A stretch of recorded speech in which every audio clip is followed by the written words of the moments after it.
2 years out, they're gonna start. I might take, 2 minutes just to get there. Oh, the new ones? Yeah, I'm sure I do. But still, they're not back. What, check the stores?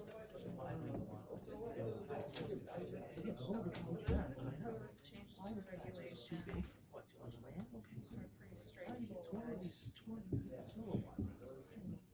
This I would like that, because it only comes with administrative, minor, and major subdivision. Me too.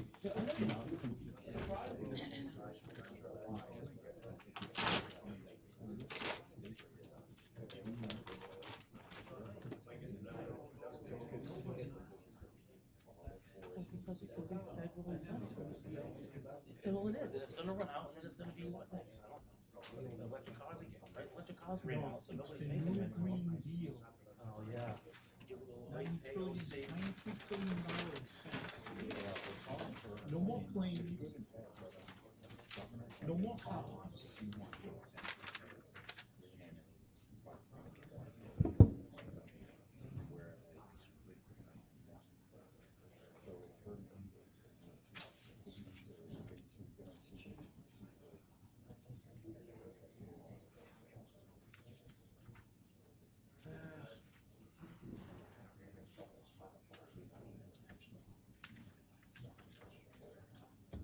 How are you?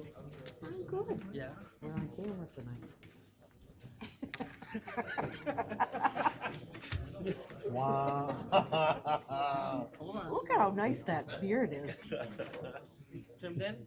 Look, see, he's got it on the Oh, sides. he's my fattest. Anything helps. Baggy shirts. They used to be baggy. What the hell's happened? No, it's nice. Thank you. Moving on. Don't tell me we don't have enough. 1, 2, 3. No, You know what I'm saying. If the, we're gonna wait. 1, 2, 3, this can't be 4. another repeat performance. Good. How you guys doing? Fantastic. I'm sure Jimmy Yeah. will be here. Love it. Still got the chip. He'll never lose the chip. I know. He's an AO. Make sure those mics are off.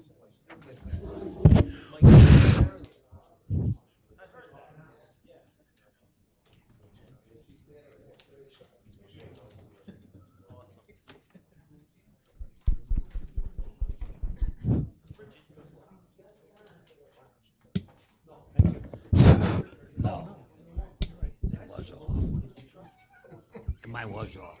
Did I see a load of wood in your That's truck? my, what's that? The oil guy with a load of wood in his truck? Yeah, that's for my camp. I'm just like, I'm looking at it. I gotta go deliver that next week. I burn wood every night now. He has a wood stove. We watch the past cave at his house. He gets, Yeah. his man cave 92. Do you really? Yes. Hot. You told me it was cold. I'm just not, that's and then it catches up. Yes. You have so much wood in this garage. 4:30 in the morning. Wow. I hate it. Oil's cheap. Right. Get to work, you don't have to call. Yeah, yeah.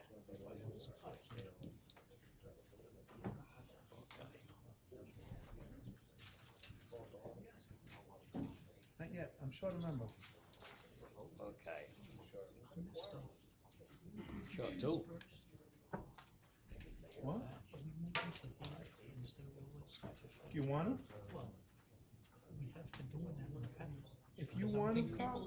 People out there don't want to hear Nobody here. There's no opposition. That's fine.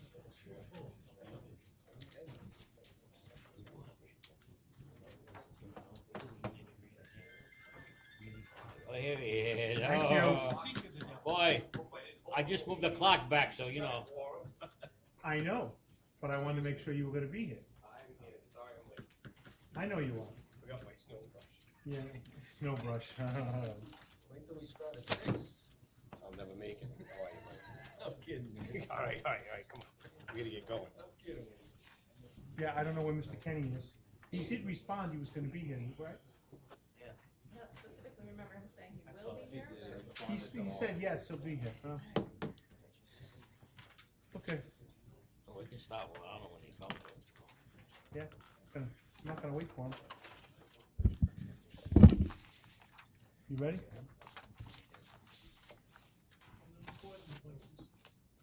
Oh, by the way, we are on TV tonight, I just want everybody to know. No, No, but we're tonight not. we are. Live feed broadcast. Okay? Savannah and Hoda, they're out there in the hall, so.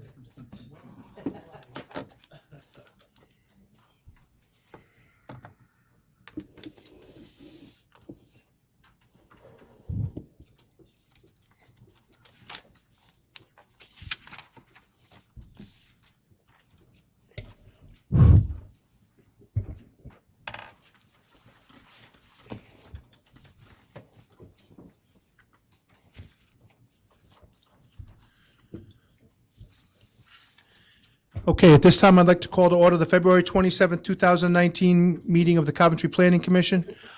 First item, I'm going to do a quorum call. Mr. Mattson? Here. Mr. Rozakowski? Here. Mr. Anderson? Here. Ms. Lukowitz? Here. Mr. Flynn? Here. Mr. Pulselli? Here. Mr. Clunian? Here. And Chairman Crossman is here, and we are missing Mr. Kenny this evening. Okay, so we do have a quorum. First item, if anybody could please rise and join me in the Pledge of Allegiance. I pledge of allegiance to the flag, the United States of America, and to the republic for which it stands, one nation, under God, indivisible, with liberty and justice for all. Please be seated. Okay, emergency evacuation.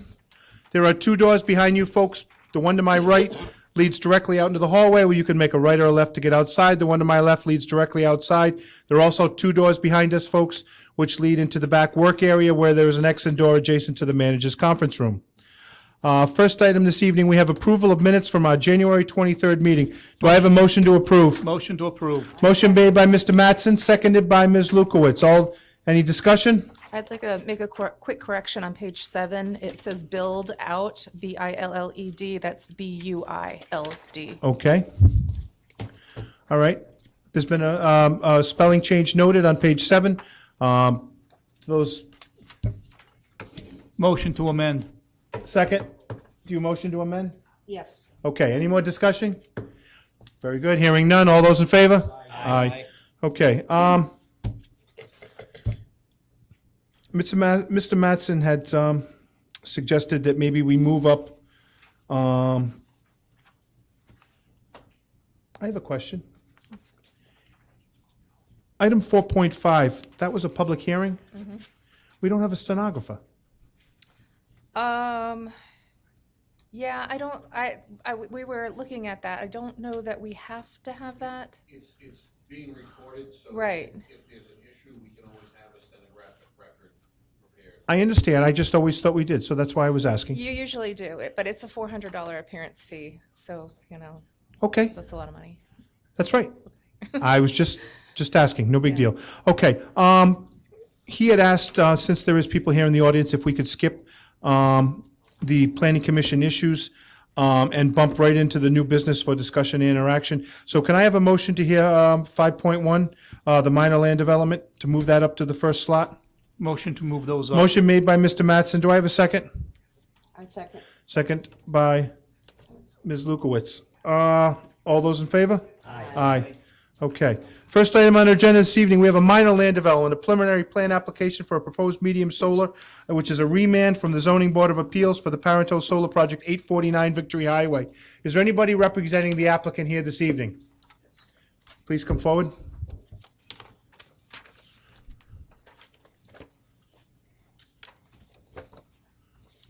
Good evening, sir.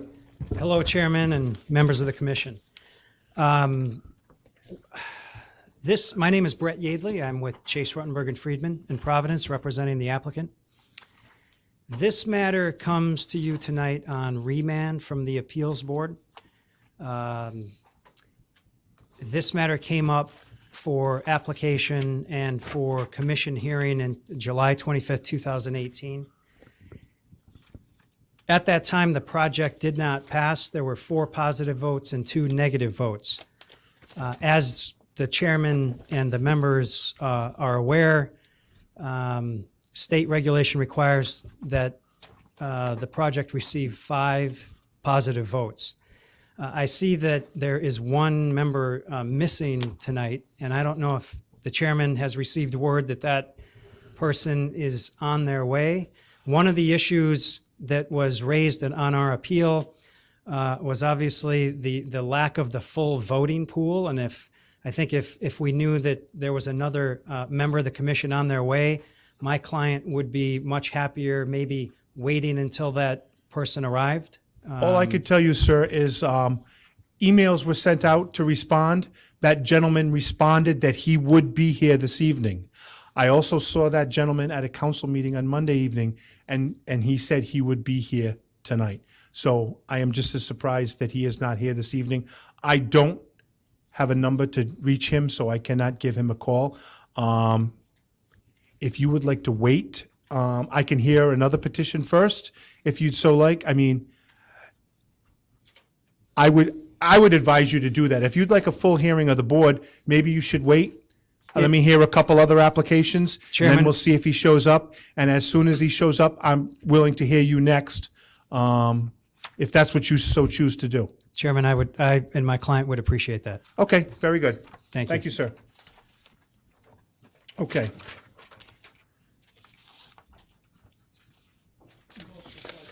He is 5.2. I'm going to jump straight to 5.3. Next item on the agenda, we have a major subdivision pre-application for a 31-lot subdivision on the west side of Tioga Avenue between LaColle and Rawlinson. Is there anybody here representing the applicant this evening? Good evening, Mr. Chairman, members of the board. Just for the record, my name is Joe Casali. I'm a registered professional engineer with offices at 300 Post Road in Warwick. If I may, Mr. Chairman, a quick PowerPoint presentation. We're here before you tonight as a pre-application meeting. Really, we want to just solicit your feedback on a couple of critical elements before we proceed to the design. If I may,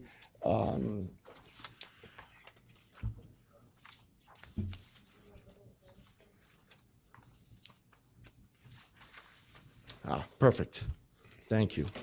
So in terms of where we are in the town, you're all obviously familiar with Tioga Ave, Route 3, Old North Road, Rawlinson Drive, and then East Shore Drive, which services not only some single-family homes, but obviously Tioga Elementary School.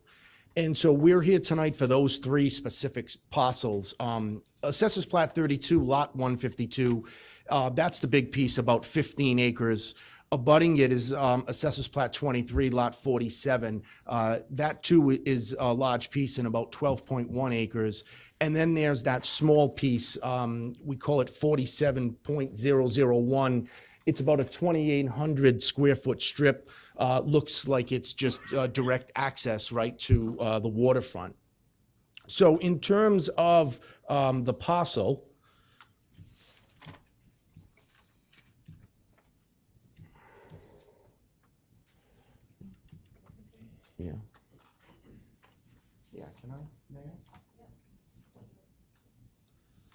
So in terms of the parcel, there's also an existing right-of-way per your tax assessor's map that conveys people from East Shore Drive to both Assessors Plat 23, Lot 46 and 44.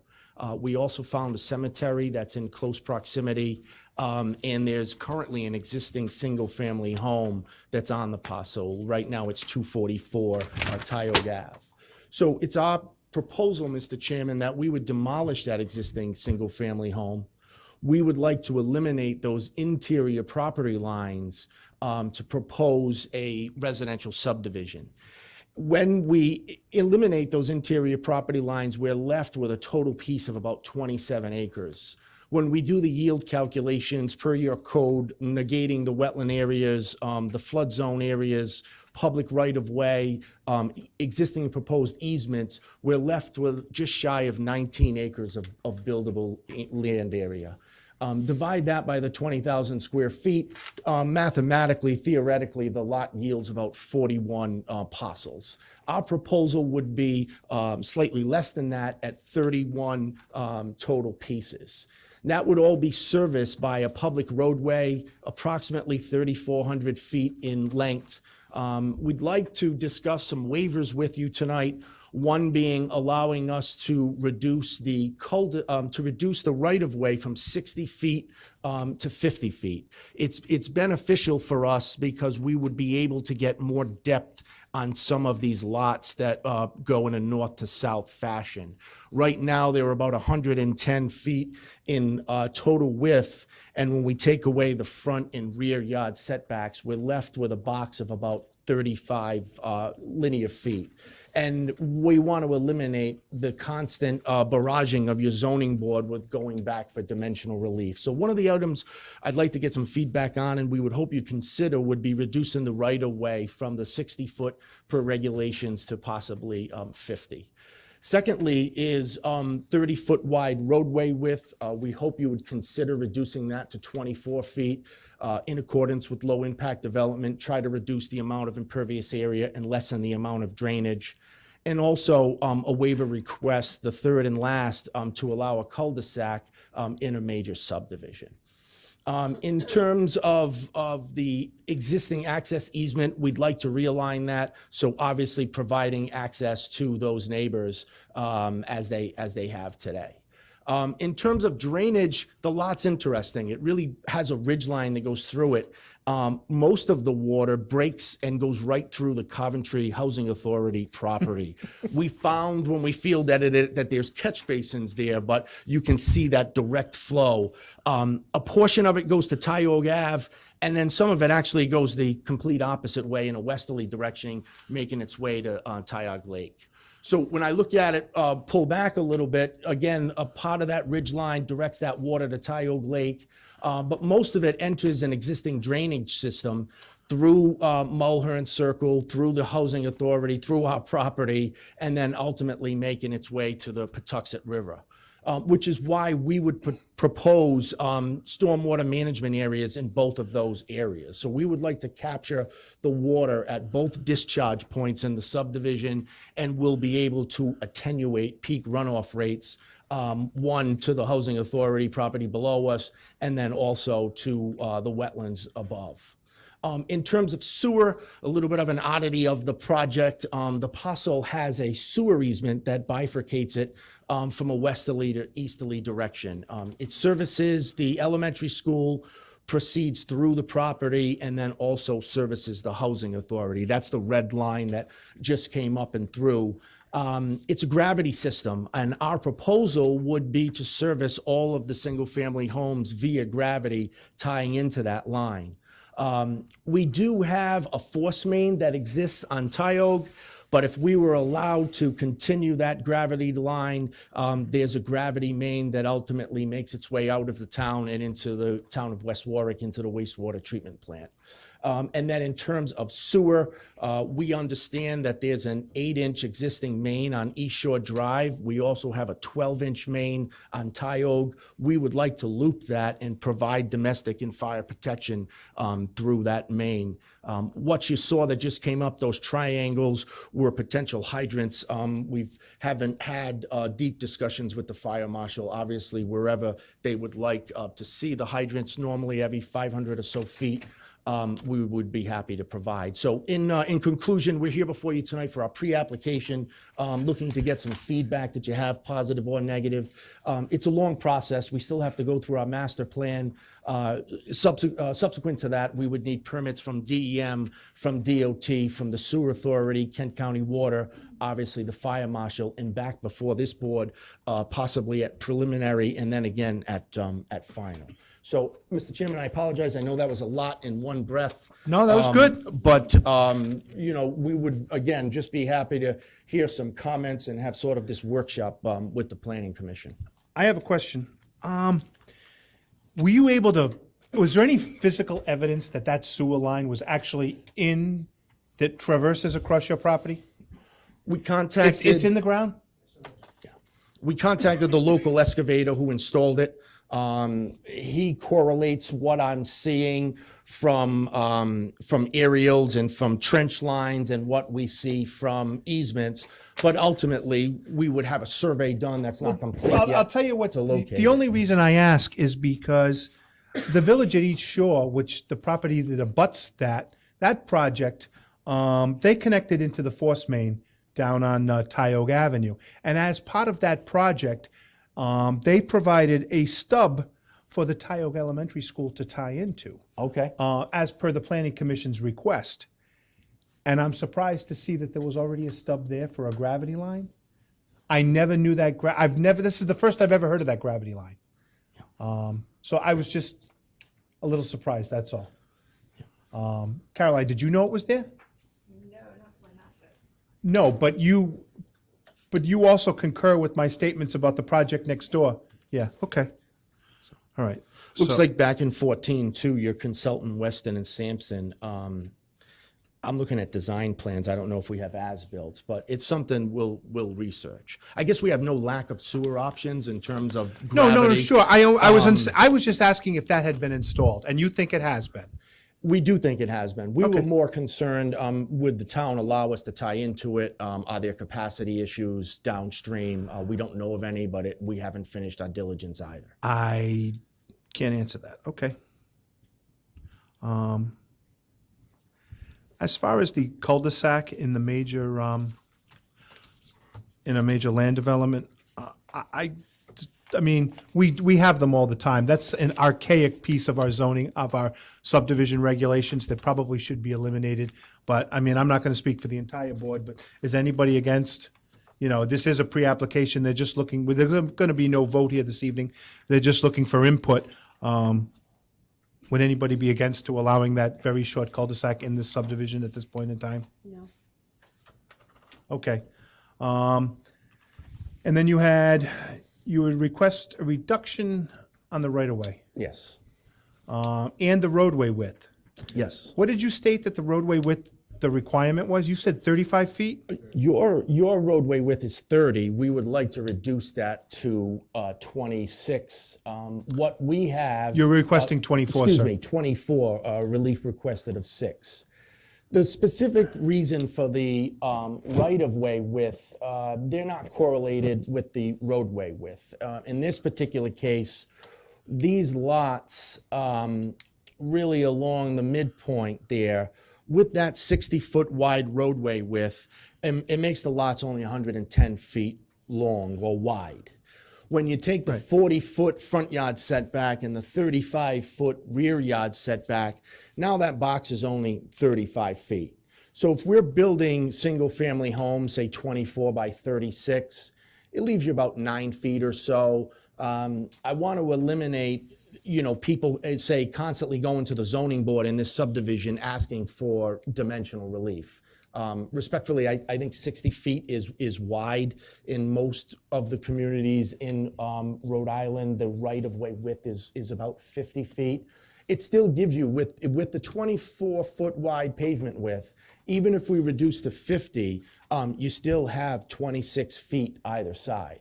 So you got 13 feet of town-owned land on either side of that roadway. Right. I think that's substantial for operations in terms of snow plowing. But that's why we're here tonight. We're not here to be adversarial. We're here on a fact-finding mission and asking questions and seeing what the thoughts are of the board. Hold on a second. I just want to say one.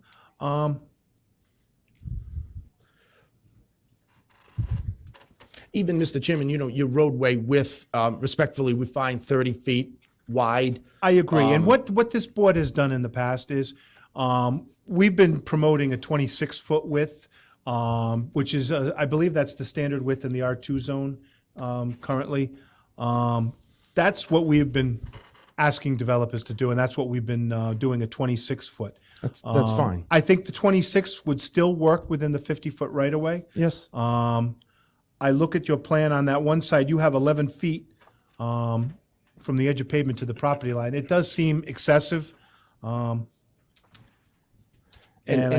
respectfully, all of this would be with the approval of the fire marshal. I would assume the marshal would accept a reduction, whether it be to 26, 24, or whatever the board may have it.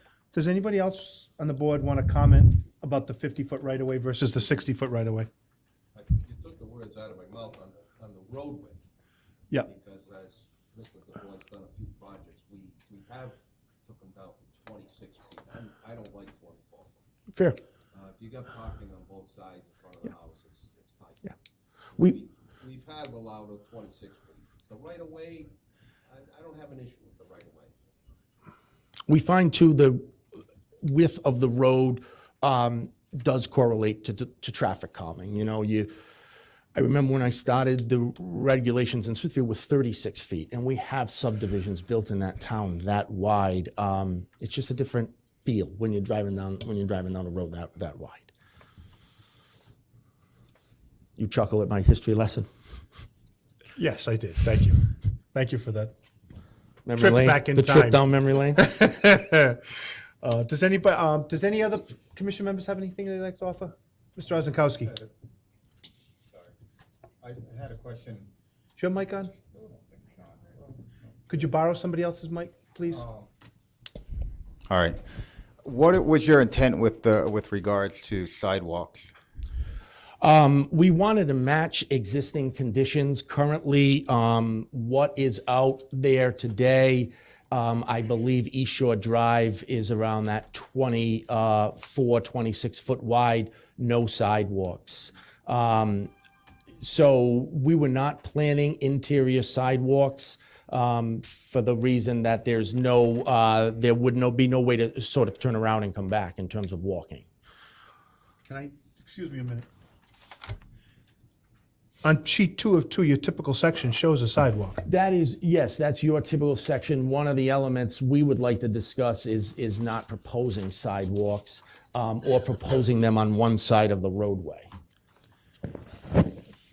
Yeah, that's why I asked, because the plan that we had was different than the plan that they're showing now. I guess since you're here for some sense of opinion, I would prefer to see sidewalks. My preference would be both sides of the road. Definitely would not be in favor of no sidewalks. That's my opinion. Another question I had is that you have a proposed 20-foot wide private access easement. I don't know if it's on your new revised plan that we didn't receive, but it was down towards Tioga Lake. Let's see, it's on proposed lot 16 and lot 15 in between the two. Correct. Let's see if I can-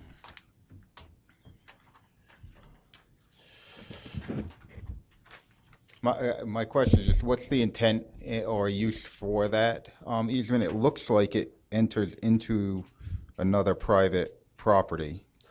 Right. It doesn't provide access to the pond, so I'm just curious what that's, the rationale for that is. Sure. Per the existing tax assessor's maps, there's a right-of-way that extends through the parcel from East Shore Drive specifically to lots 44 and 46.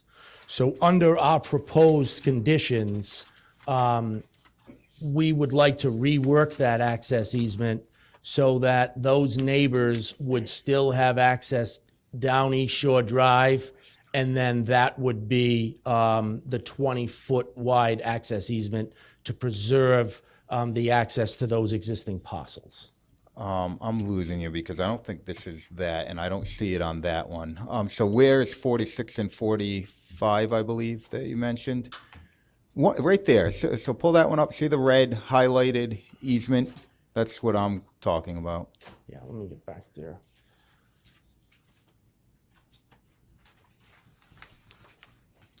So that is the access easement that we'd like to No, rework. sorry but to see, interrupt, but go. What you're thinking of, that's a sewer easement. No, keep going slides. You have a slide there and it's highlighted in red. Unfortunately, when he gets to that slide, the two lots he's Right referring there. Right there, to, stop. All right. they go away. Okay, yeah, so that's what I'm asking about. That easement is in place, and I'm not sure what the intent is with that. It looks like it goes to another property. It does. So what our intent is,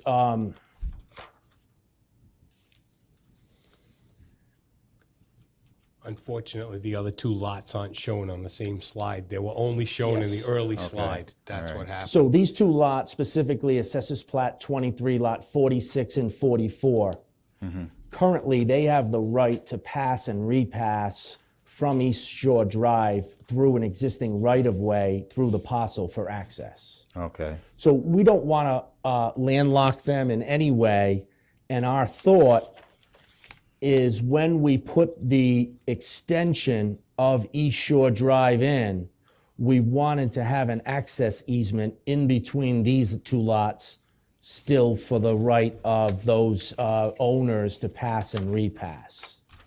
Okay. So to rework the meets and bounds description of the existing easement to allow them to come in onto, today they may traverse roughly this way.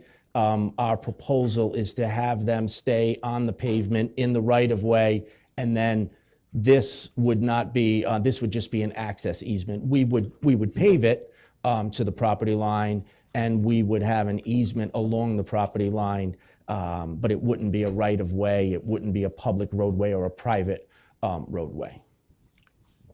Okay. I just wanted to follow up on that now, Joe.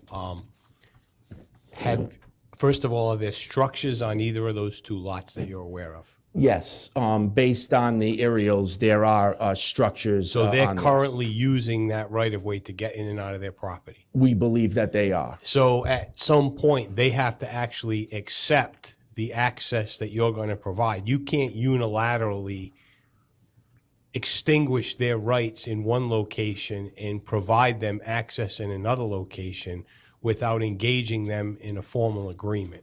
I mean, that would be my understanding. So I just want to make sure that that would need to be in place, I think, prior, and then they would then have to accept the terms of the new easement. I mean, that's just how I would, if it was my property and I have an easement to get from one location to another the way it is, you can't unilaterally just say, listen, I know you have an easement over here, but from now on, you're going in this way, without an agreement from then. So that might be something that you need to look at. And it sounds like they would also have to rework their driveways, because he No. said he would pave it to the property Oh, line. I think Well, they'll our deal with intent that. would be their ingress and egress point we would be able to replicate them. My point was, they need to be part of the conversation. I would assume you're gonna have to work something out. If they say at that point, hey, we're gonna need driveway, hey, can you bring some more asphalt? That's gonna be between you guys. And as far as the width of the easement and all that, I don't know what ramifications, but I would assume as long as you replicate the width they have now, you'll probably be okay. So, Richard, thank you. I don't know the answer to that question, but that's something we'll definitely follow up on. And I wanted to give Jason an opportunity to finish, but if you don't, I have a few other, we all got different plans in our packet from the one that you have. So, we don't have the detention basin shown, where it currently is shown now. We don't have the cul-de-sac on the end. We have an open space parcel down there. So it looks like the new reworked plan, is that still an open space parcel shown on that map there? No, and in fairness to Carolyn, what you have before you is what we filed Yeah, I with her. understand. The design has evolved over the last few days in terms of different, speaking to the Public Works Director, Yeah, the that's sewer easement, okay. so forth and so on. Well, so is that another lot that's on the other side of the cul-de-sac? See the numeral 3 that's on there now to That- the opposite side? That would be one of the two drainage basins. Okay, that's what that's right. That's right. Okay, you answered my question. Now, one of the other comments that the Public Works Director has, would you be willing to provide public access down to that strip, which then I believe it becomes, it's not open space anymore on that plan. It was open space on this plan in the back. That back parcel with access to the lake was designated on this earlier version as open space. Yes. And it's not anymore. So there won't be any access provided. He wanted access. He had a bunch of spots, but he also wanted public access to this open space parcel. Was landlocked in the back. See this little triangle back here with access to the lake? That's what was shown on the. Richard is correct. That was in Mr. McGee's comments. Right. With the elimination of the open space, it would negate the need for us to provide that. Right. He did ask for access to the Rawlinson Drive subdivision, one of my project managers spoke to the Public Works Director today and will continue to facilitate the discussion. He may have been unaware that there was a property between us and the Rawlinson Drive subdivision, but we'll continue to follow up with him if he still feels the need for us to provide that access. And just to follow up on that, I'm not so sure it was the Rawlinson Drive subdivision. It was the one to the other side, The other side, to the, off Old North Road. Yes, you're next- correct. Next to Yes, you're Mulhern. correct. so I don't know if that's still possible. And then my one other thing that I think would be beneficial, I know they've popped up at least in some of the subdivisions near where I live, would be some form of a walking path to the school for the kids, so the parents don't end up schlepping the kids in a car out to Tyoke Avenue, back down, or going around. And the school over there, they have a big problem with drop-offs in the morning, so if some of the kids could walk back and forth, I don't know if that's something to consider. That's a fair comment. And other than that, my just a general comment, I mean, I noticed the depth of the lots as well off of the proposed street. I see we've tried to, get some lots in there, but that situation with the 3 triangular lots in the middle, I don't know if there's some other way to rework that or not. And that's just kind of a general comment. I don't know if there's a better situation. I'm not trying to take away lots. I'm just saying I don't know if there's a better way to engineer that so that we don't have those 3 lots with the crazy lot lines. There's 1 triangular lot in the middle and then 2 on each end, and I just don't know if it's just the way the road's snaked or not, but probably not a deal breaker. I mean, to put another cul-de-sac in one way and then maybe re-snake the road, I just don't know if there's a better way to do that. And you might pick some depth up on some of the outside lots and have to take some away on 1 or 2 of the interior ones. Jason, were we all set, or did you want to talk some more? I'm all done. Okay. You can go now, or I'll go. I just wanted to make a statement. Mr. Ozenkowski had mentioned he preferred sidewalks on both sides. I don't recall, Mr. Flynn and I, we've been on a long time, not as long as Jason, of course. I don't ever recall doing a subdivision where we made the developer put sidewalks on both sides. We've always just stated one side. So I'm just saying, I personally, I would be against, making them put sidewalks on both sides. In my neighborhood, we have sidewalks on both sides of the street. And like I've stated many times, no one uses the sidewalks. Everybody walks in the road. They all walk their dogs in the road. They walk together in the road, 3 across, so you can't get by. They don't use the sidewalks. So I think sidewalks on one side would be fair for the school children to wait out of the road, but I don't see the necessity for both sides.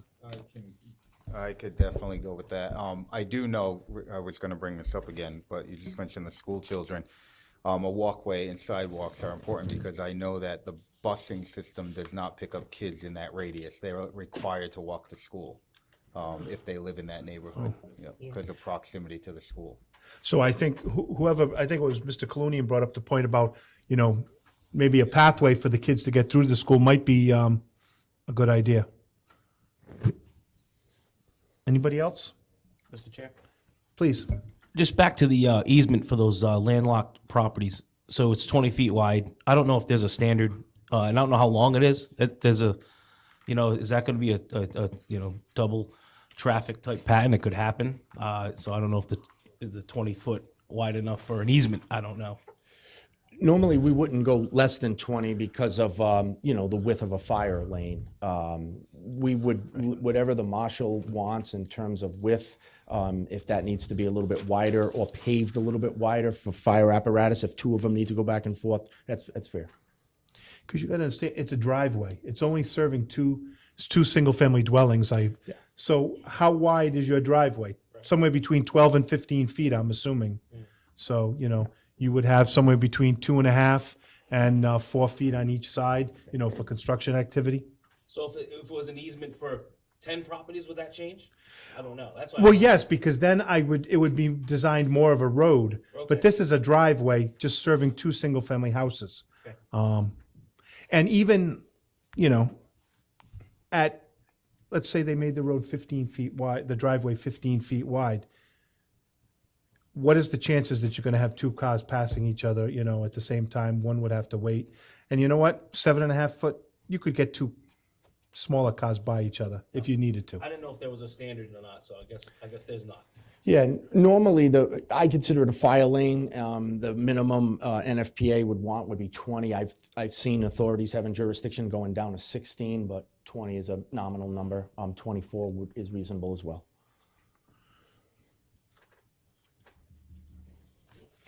Anybody else have anything?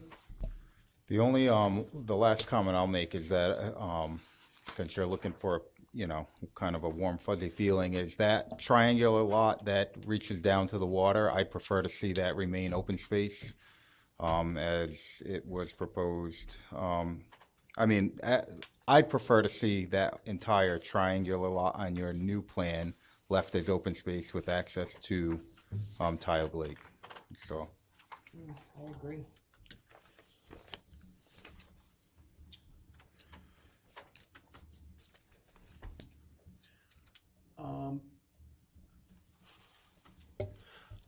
Okay, so let's circle back to the other two waivers he was looking for, a discussion he wanted to have. One was the right-of-way. Is there any planning commission member who would be vehemently opposed to going from a 60-foot right-of-way down to a 50-foot right-of-way? And is there anybody who would have a problem with the 26-foot wide pavement width? Yeah, just to clarify though, as you stated, 26, they were looking for 24. Right, and I think we would prefer 26, which is, you know, down from 30. Okay. Was there anything else we missed, sir? Just the cul-de-sac, which is an odd, you know. Yeah, I It would- sounds like major subdivisions need to have multiple accesses points, and that's why they say you don't want to have a cul-de-sac, but to put a small one like that as part of this seems, but it's in the regs, so we want to ask for it. And I appreciate that. I don't think anybody would, does anybody have a problem with that cul-de-sac in this major land Because development? it connects, right? It connects Tioga and it connects to East Correct, he Shore. still has two means of So access that- in and out, I don't even know if it's not more than 600 feet. Why is that an issue to begin? but it doesn't state that in the ordinance. The ordinance says no cul-de-sacs in a major subdivision. So Okay. to err on the side of caution, he's asking for a waiver from that. And just to make my point, again, if there's a way to increase some of the depth of those other lots, even if you had to add a cul-de-sac where you got that resting three point, odd sure. properties and it works out better for everybody, I'm not opposed to that either. I mean, I can't, you know, I'm not going to redraw it now, but it almost looks like if the road snaked a little, you'd get some more depth on a couple of those lots and you might be able to put a cul-de-sac in there and actually still net the same number of lots, add the walking path to the school, and then if it frees up another lot somewhere and he gets open space down near the lake, that would be a win for everybody, Lots so. of good size. Yeah. The cul-de-sac though, the only thing I hate about the cul-de-sac, and that I used to plow, is when they put vegetation in the middle of it. You need to put somewhere to put the snow. Oh, yeah, no. Even though our standard in the subdivision regs calls for an island in the middle of the cul-de-sac, we don't want an island in the middle of the cul-de-sac. Is that a formal waiver we need to ask for, or is it just a design standard? I think it's just a design standard, and it's always the Public Works Director, and he can't stand them. It's difficult for his trucks, his plows to get around, as well as the trash pickup, so. No community. It just collects garbage. Nobody likes them. Part of the new stormwater regs, as you all know, but fair enough, thank you. I actually do think it needs to be a waiver, though, just in the subdivision. regs. Okay. I don't recall ever asking it before, but that's fine. If you'd like to ask for that as a waiver, that's fine. Out of an Because abundance it's of on caution. the, yep, It's fine. yep. Anybody else have any questions for Mr. Casali?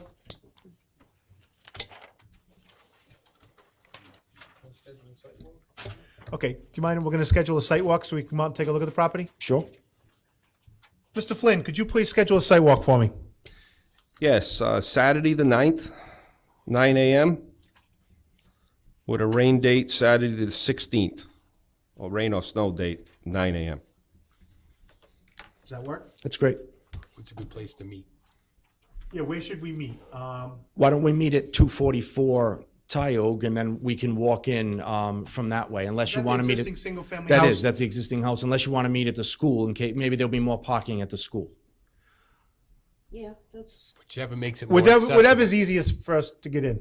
Yeah, why don't we meet at the school, and then we'll walk our way backwards around to Tioga. Okay. Excellent. Any more questions? Very good. All right, thank you, appreciate Thank the you, sir. candor.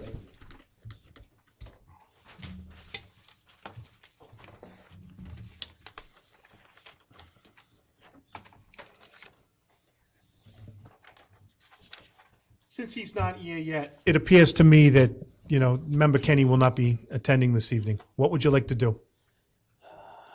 You can continue it. I don't have a problem with that. Yeah, I think at this point, in case he's just really late, we'd prefer to wait a bit Okay. longer, but. I just didn't want you to sit around. I was just, I appreciate that, Chairman. I think we'd like to wait. If Mr. Kinney doesn't appear, we would like to continue.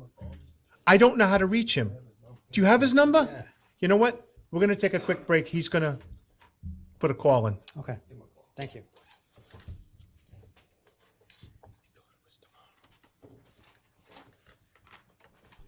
You don't take any desires.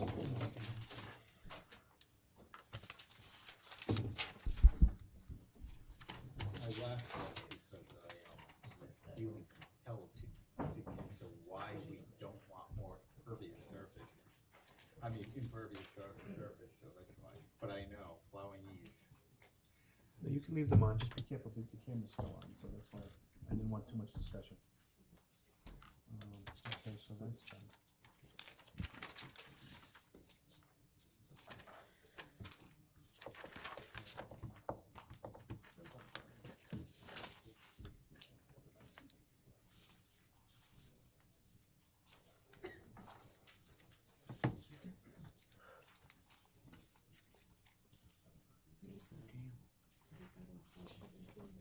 It is.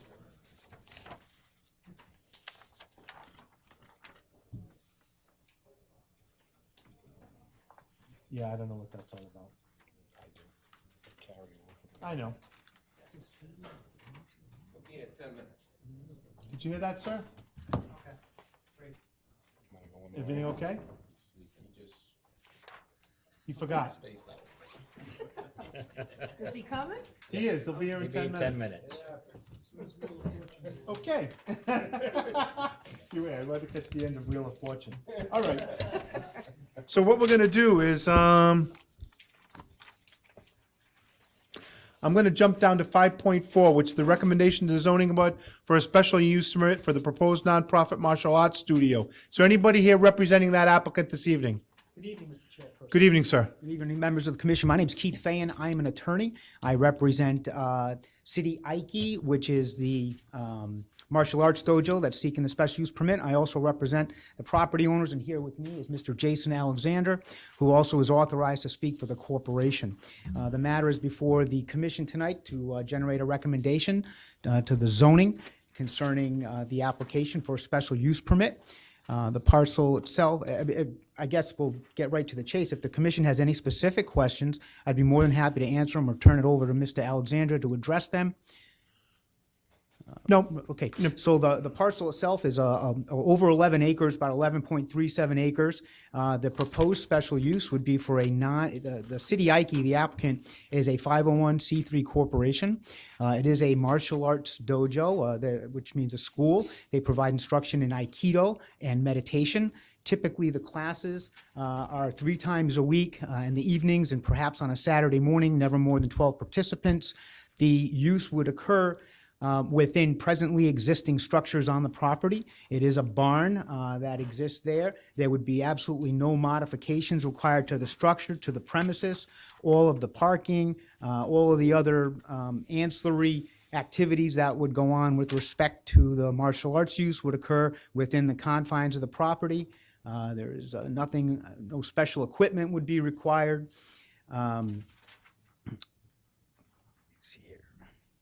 It's a very low impact use. There are 2 other presently authorized special uses on the property. One is in favor of patients-inspired dog training, which is a use that is actually headed up by Michelle Alexandra, the other, the spouse of Jason Alexandra. And then the second special use will be abandoned. That was also a dog training use. That special use permit was granted for the operations of Courteous Canine LLC, and that will be abandoned in conjunction with the application for the special use. When was that permit. one granted? Frankly, I don't know. Perhaps Mr. Was that the Alexander- recent one that we had? Yes, about a year ago. About a year ago? Okay. And were those two both granted, please come forward, sir. Were those two both granted at the same time, both those special use permits? They weren't. The patients-inspired dog training was permitted about a year or two before that, when we bought Okay. the property. So it's been, say, 2 to 3 years ago for that one? Correct. 3 to 4, okay, all right. So the one that we remember most recently was the one for the canine care, and that Correct. one's gonna go away? Yes, they vacated the property in December. Okay. Did they utilize the barn? They did. They did. So does the other special use permit utilize that barn? The one we're requesting, or the No, the existing one that Yes. that remains? Yes, it does. Okay. Now, is that strictly a daytime activity that would terminate at roughly 5 o'clock? Because you said you have evening classes at the dojo in Yes. the barn. So the two uses are not going to conflict No, they're with not regards to timing? No, they're not concurrent, sir.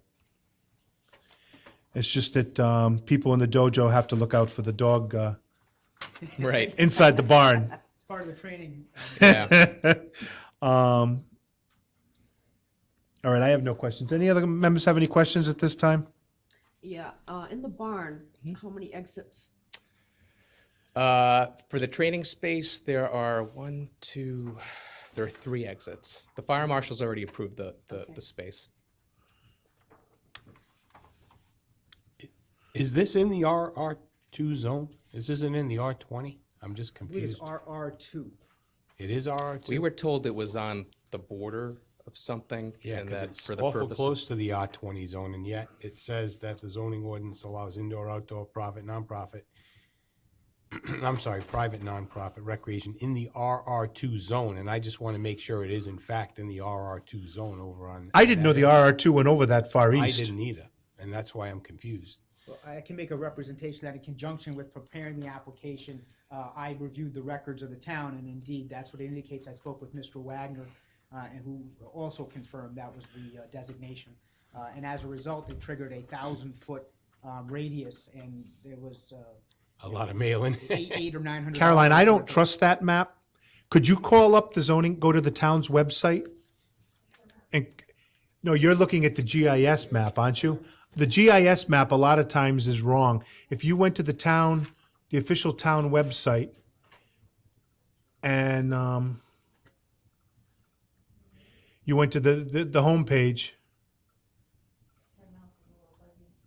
That's okay.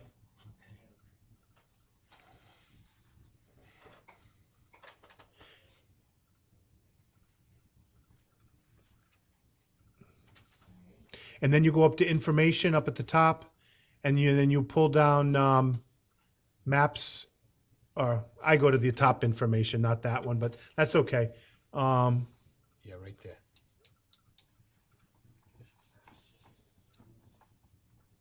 There we go. And now if we could just scroll in on that Mapledale lot, which is over, just east of Sandy Bottom Road, off of Albro.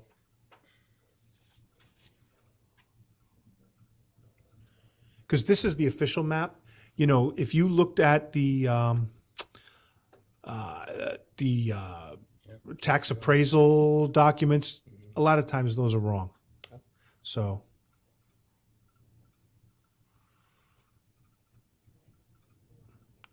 Could you lead her to where Mapledale is? I'm not sure I'm exactly. having a little trouble finding it, but it's on that side of Sandy Bottom, I can tell you that.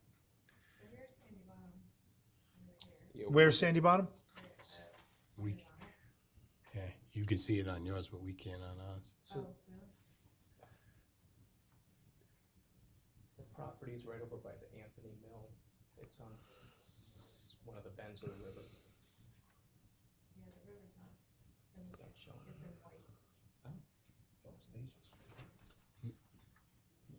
Yeah, you, No, that's, from the funeral home, Gordon's. yeah, it's across from Gordon's funeral. this is where the maintenance facility used to be.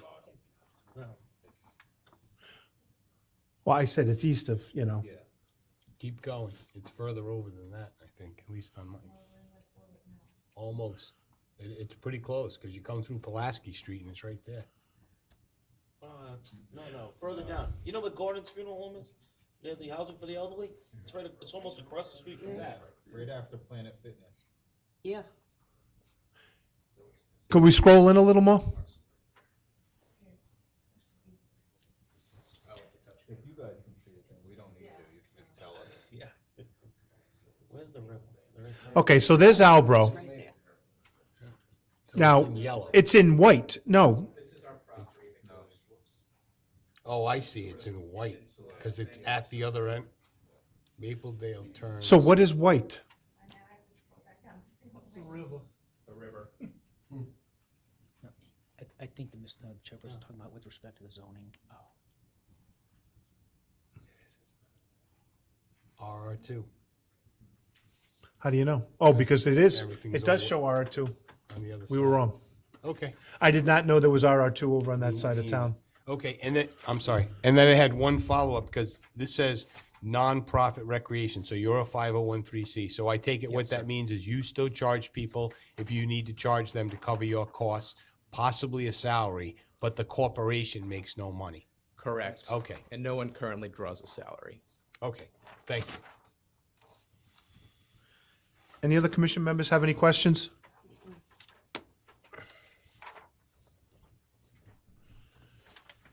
Hearing none, do you have anything else to offer here this evening? No, I No. I appreciate your time and, Okay. and thank you for hearing our request. All right, does anybody want to make a recommendation here this evening? I'll make a favorable recommendation to the zoning board for a special use permit to allow for the martial arts studio. Okay, we've got a motion made. Do I have a second? Second. Motion made by Mr. Ozenkowski, seconded by Ms. Lukowitz. Any more discussion? Hearing none, all those in favor? Aye. Opposed? Motion carries. Good luck. Thank you. You're Appreciate welcome. it. Chairperson, thank you, members of the commission. Have a great evening. Thank you.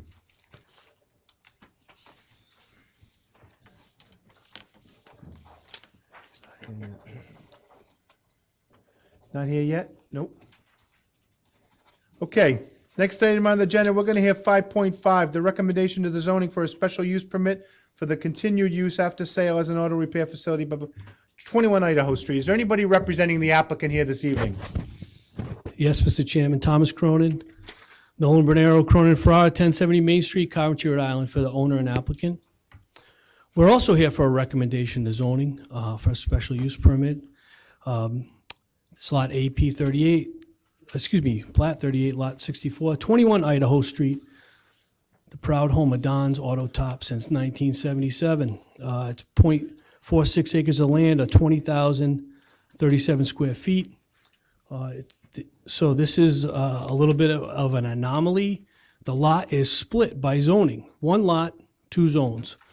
The general business district line along Tioga Avenue has been established by the town as 300 feet from Tioga Avenue. That 300-foot line falls in the middle of this lot. So it complicates things a little bit.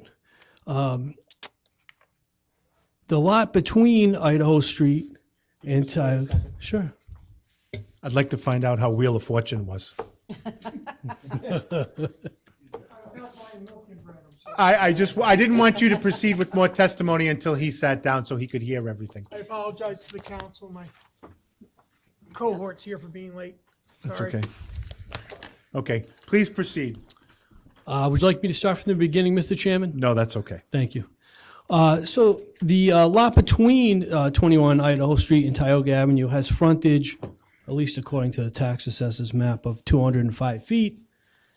So if you do a little math, 95 feet of 21 Idaho Street is in the general business zone, and 55 feet of it is in the R20 zone, which is behind the general business zone.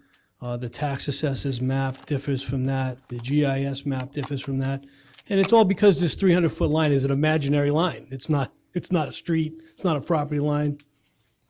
It's just 300 feet from Tioga Avenue. Right. So to pinpoint it would require an unnecessary amount of effort and expense.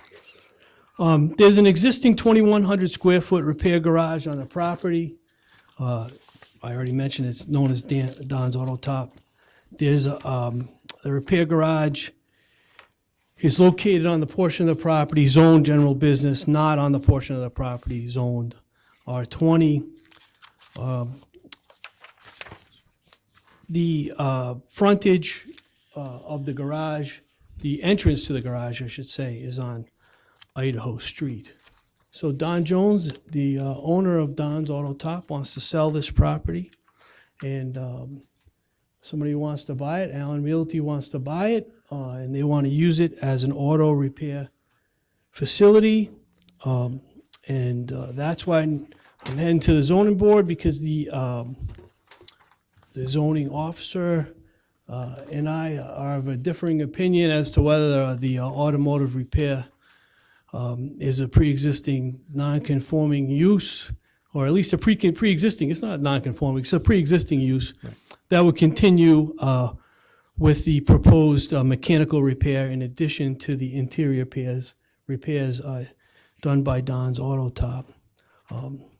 There's no definition of general automotive repair in the zoning ordinance. There's a little bit of a lack of guidance, and it's going to be up to the zoning board to decide whether we need to go for a special use permit, which would entail some additional requirements for an automotive repair shop as opposed to this pre-existing use. And so we'll have to have those issues heard before the zoning officials. But the gist of this is that there's no changes to the structure, there's no changes to the property, and the use as defined, at least by the ordinance, would stay the same. It's going to be an automotive repair facility. In regard to the potential that a special use permit would require, that this is an expansion of the current use. The building has the required utilities and frontage on Idaho Street. The lot has the required frontage of 150 feet. The lot area is sufficient. There's a public street access, and the setbacks are all met.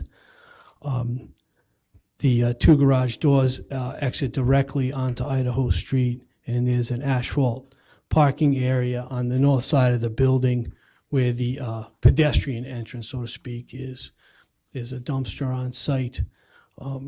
There's a lot of other items. It's an odd-shaped lot that has a spur that goes out to the adjoining street and things like that, but they're not really necessary to discuss in terms of the use of the property, which is why it will be going before the zoning board. Mr. Jones is here with me tonight if you have any specific questions with regard to his operation, but we'd ask for a recommendation to appear before the zoning board and straighten out whether we need to get a special use permit or we can continue with the pre-existing use.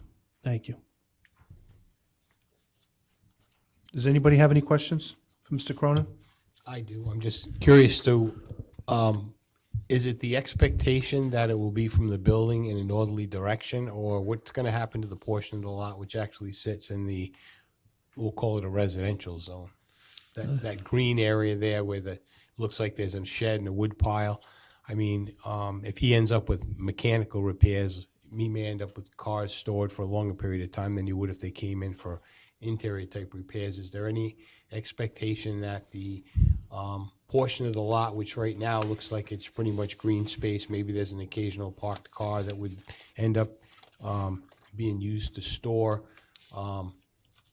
stuff associated with mechanical repairs, engine blocks, maybe move the dumpster to the other side. I mean, an expansion beyond what is in currently the general business zone. I mean, I just want to know how you're going to deal with that. I understand. I understand the question, Mr. Clooney, and the automotive repair activities, whatever they might be, would be restricted to the area of the property in the general business zone. There's nothing in that R2. There actually is I don't know, an outhouse, a shed, I don't know what it is, but it's going to be removed. It's not a permanent structure, and so that will remain open. Right. Yeah. It just seems that it would be very convenient for overflow parking. So you might end up with typically cars parked in there, which may not be a prohibited use in an R20 zone. And then, that's when the neighbors start complaining. So I was just curious if he was kind of anticipating that or not. There's Not no that I- there's no anticipation of doing that, and I think we'd be comfortable with the stipulation that he'd have to come back and make that request, And that should would he be- choose to use it that And way. that would be for the zoning board anyway, not Right. really for this board. Right. Okay. You made a comment, you referenced Allen Realty as the purchaser. That's right. Do they own Autoland right down the street on Route 3? They do, yeah. Okay, so Autoland would be using this as an overflow That's correct. okay. So as far as parking, if they were going to park any long-term, they'd park everything all across the street on Tioga Avenue. I did not know who Alan really Well, was. that's why I wanted to clarify for the board. I apologize.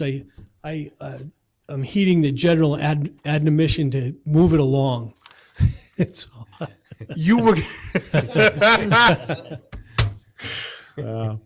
Okay. Does anybody else have any additional questions? Just a statement, Mr. Chair. Please. Just echoing what was just said earlier, with the automotive repair now comes oils, oils and containments, maybe visible, maybe outside. I just feel as though you would need, specific barriers, tires, with automotive repair. I don't know what's going to sit out. I don't know if that's going to change the complexity of the, like from the visual impact. And I guess my other question is, if he has a special use permit, does the abutters now get involved with this? They get letters for something like this, or no? I did send notice for the zoning Yeah. to quite a few neighbors. It's a densely populated, both commercial and residential. It's a densely populated area, and they have received notice of the zoning meeting, not of this evening's meeting. Okay, so just, something to keep in mind. I don't know if the aesthetics wise, we got to hide some stuff and just make sure it's, going forward with just within compliance for all this other stuff that might come in with an auto mechanic shop. Welders, repairs, maybe, exhaust fans. I don't know. Just keep it in mind.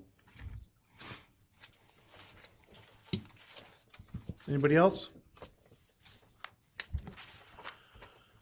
All right, hearing none, I'll entertain a motion. Mr. Chair, I'll make a favorable recommendation to zoning for 21 Idaho Street, AP 38, Lot 64, Zone Split Lot, General Business, Residential, 20. I have a motion made. Do I have a second? I'll second it. Seconded, motion made by Mr. Flynn, seconded by Mr. Poselli. Any discussion? I read the staff comments and recommendation, and I agree with the recommendation, which was to bifurcate the motion to end at allowing for a special use permit for continued use, but not extension of the mechanical, auto, and engine repair component of it, as it takes into account, as my colleague stated, additional criteria as far as solvents, oils, potential for having pavement, placed as a pervious surface. And I think it justifies additional consideration by the board for that expanded use. Mr. Chair, I'm going to keep my motion the way I read it. Yeah, I'm not sure I understand what you're saying.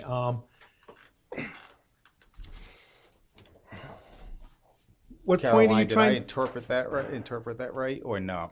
No, you did. I Okay. mean, right now you've got a motion on the floor to a favorable recommendation for the application to the zoning board, which is a continuation of the existing use plus some added new uses, like auto repair, which would have some other required actions, at least. You can't really have a zoning bifurcated parcel and yet have one type of activity that's just sort of on one side of the parcel. That's very strange. I mean, it either applies to the parcel or it doesn't. So I guess what I'm hearing is the measure over here is to allow the extension beyond the continued use. And what I'm hearing over here is not to allow the extension beyond the continued use. Yep. Which would just be, upholstery and minor auto repair that's not. Well, my definition for my motion is general business. And I also, since we're in discussion, if you look at, Table 3 in the zoning ordinance, and you go to Section 2, under Table 3, it says automotive repair, automobile body shop, and vehicle washing shop. Right, but if There's you go, no distinction between what Don's Auto Top did and, well, but there is, I don't have it unfortunately in front of me. I guess we could look it up and look at the use tables. But there's another part of it that is about mechanical, like operations. And so it would require asphalt pavement, which is a requirement of that use. You cannot have auto repair shops that are not paved. did you testify that there was a paved area? There is, if you look at the photograph that's up, the area between the building that's visible, or in this photograph, the area that's north of the building to the property line is paved. 20 feet deep to the Right where property. those two cars are, essentially. Yes. So you have enough pavement for two cars. Well, that's not what I said. Well, that's. That's the area of pavement. Let's just get some clarification. In a general business zone, for the type of use that's proposed, is a special use permit required, or is it allowed under general business? It is, if I were here before you with a new proposal for a new building, it would require a special use permit. Right, All right, okay. so this- So what we're talking about is expanding the use within the general business zone, and I realize the lot's bifurcated, to include mechanical repair, which is what you're here for. And all I was trying to clarify is Ron's motion is to allow that to continue on the parcel. You've represented it's only going to occur on one side of the lot, for lack of a better understanding. I just want to make sure, when you said expand the use, you meant expand the use where the use currently occurs in the general business zone, and not geographically expand the use. So you meant so basically what you're saying is you're opposed to giving a favorable recommendation to the zoning board, because that's why he's here. And Ron's motion is to give the favorable recommendation to the zoning board, if that clarifies. I think that's where we're at. Sure, I actually made the argument to the zoning board in the alternative that it was a continuation of the pre-existing use, and if they found that it was not a continuation of the pre-existing use, but was an expansion of the pre-existing use, then we would need a special use permit. So I made both arguments to the zoning board, and I'm looking for a recommendation here tonight for the special use permit, because that's what's required. I can make the argument all day to them that it's a continuation of an existing And use. the condition of the special use permit may be to limit the activities to that area which is to the north of the south side of that building. They are. And as that you- would be up to them to make that, because they're the ones. So all you're asking us to do is to make a recommendation for a special use permit on that parcel, one way or the other, to allow for the expanded use to mechanical. That's right. And Ron's motion is for that, and we have a second, so That's, The way I read that it's represented to us is that it's looking for a recommendation for a special use permit for both continued use and extension of use. It is. That's how And we've so that's, received to it. me, there's a distinction there, which is why I suggested the amendment, which obviously would be voted on. So, is that we could go forward with one and not the full, because there is, in my mind, there's continued use, and then there's the continued and extended use that they're proposing. So, well, it's the same, factually, it's precisely the same activity. There's no difference between the activity being proposed, whether it's a continuation of an existing use or an expansion requiring a special use permit. It's up to the zoning board to decide. In my opinion, and the staff and I don't agree on this, it's up to the zoning board to decide whether those facts, which are agreed upon, require a special use permit or do not. But if they do require a special use permit, I need your recommendation to get that. Any more questions? There's a vote. Any more discussion? All right, let's take a vote. Yeah, I have one more thing, sorry, to belabor it. I'm not sure who to ask this. I guess I'd ask Caroline, or legal, really. What is the interpretation of what the request is? Is it for continued existing use, or is it for an extension of existing use? Because that's the clarification at least I need.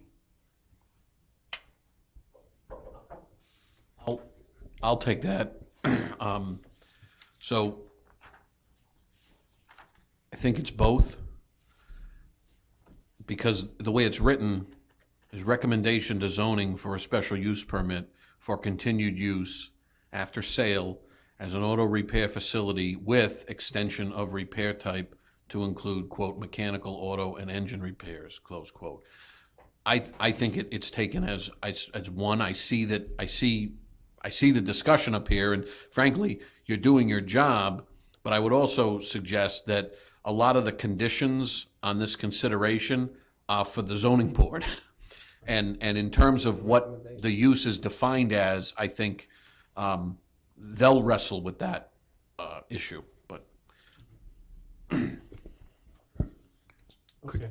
Could I ask one more question? If the purchaser was going to continue to use the property just to repair interiors and auto tops, would we even be having this discussion, or would he even have to go to the zoning board? That may be a question more properly posed to the applicant as an advocate. But based on what the record demonstrates, I feel comfortable saying that it appears what has been, that activity that you just described would be pre-existing and therefore would be grandfathered in, essentially. So it's only as an abundance of caution that he's here asking for a recommendation for both continued use and... I don't represent the applicant, but I think I would concur with that. That appears to be Mr. Cronin's presentation. All right, thank you. Okay. All right, we have a motion. I'm going to take a vote to that motion. All those in favor? Aye. Aye. Opposed? Good luck. Thank you. Okay, sir, you know what? I'm going to take the last issue before you. You've been very patient, and I appreciate that, but there's one more quick subdivision that's going to be 5-10 minutes. Okay, thank you, sir, for your patience. We're going to take 5.6, a minor for a pre-application of a proposed 3-lot with the one existing dwelling entitled the Wilkicki Plat. Is there anybody here representing the applicant this evening? Hi, Mr. Chairman. Mark Boyer from Boyer Associates. I'm here on behalf of Wendy and Stephen Wilkicki for the property at 700 Madison Road, being AP 329, Lot 49. Parcel's roughly 15 and a half acres. There's an existing residence with a small garage on it and an additional garage towards the western part of the property that's used for Mr. Wilkicki's business. We were back here a few months before for a pre-application, and we had a site walk. I think the members of the board liked the property, for the most part, liked how the lot configuration was. We did take Mr. Kalunian's suggestions to rearrange the property lines so that they would be, for lack of a better term, more perpendicular to Madison Road. Since that time, we finished the survey. We've had the wetlands edge verified by RIDEM, and we've had soil evals done on all 3 lots. On parcel A and parcel B, we had 5-foot water tables, and on parcel C, I believe we had an 8-foot water table. So what we're here tonight for is we're looking for preliminary approval, as shown on the plans, and with the final to be done administratively. It's a pretty straightforward subdivision. If there's any questions, I'd be more than happy to answer them.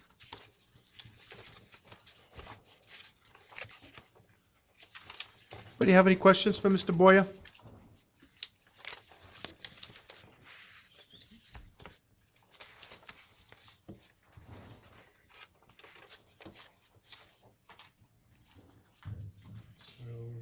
Give us a second. Sure. All right, if nobody has any questions, I'll entertain a motion.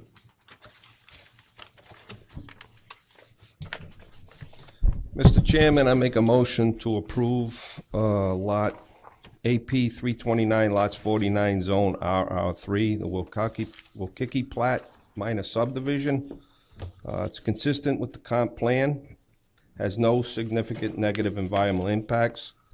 It meets all zoning standards, no negative traffic impacts, and final administratively. Okay, there's been a motion made by Mr. Flynn. Do I have a second? Second. Second made by Mr. Kenny. Discussion. Hearing none. All those in favor? Aye. Motion carries. Okay. Thank you. Thank you very much. Good luck. Not even 10 minutes. No, but you know what I'm gonna do? Can we take a quick 5-minute break now? Can I have a motion for a break? I'll make a motion for a break. Motion made by Mr. Flynn, second by Mr. Pacelli. All those in favor? Aye. We'll be back in 5.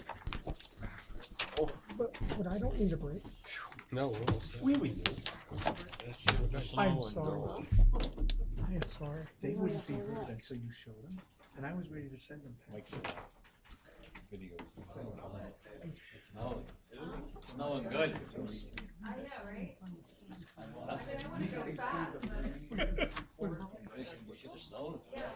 Is it snowing? Oh, yeah, it's snowing like a bucket.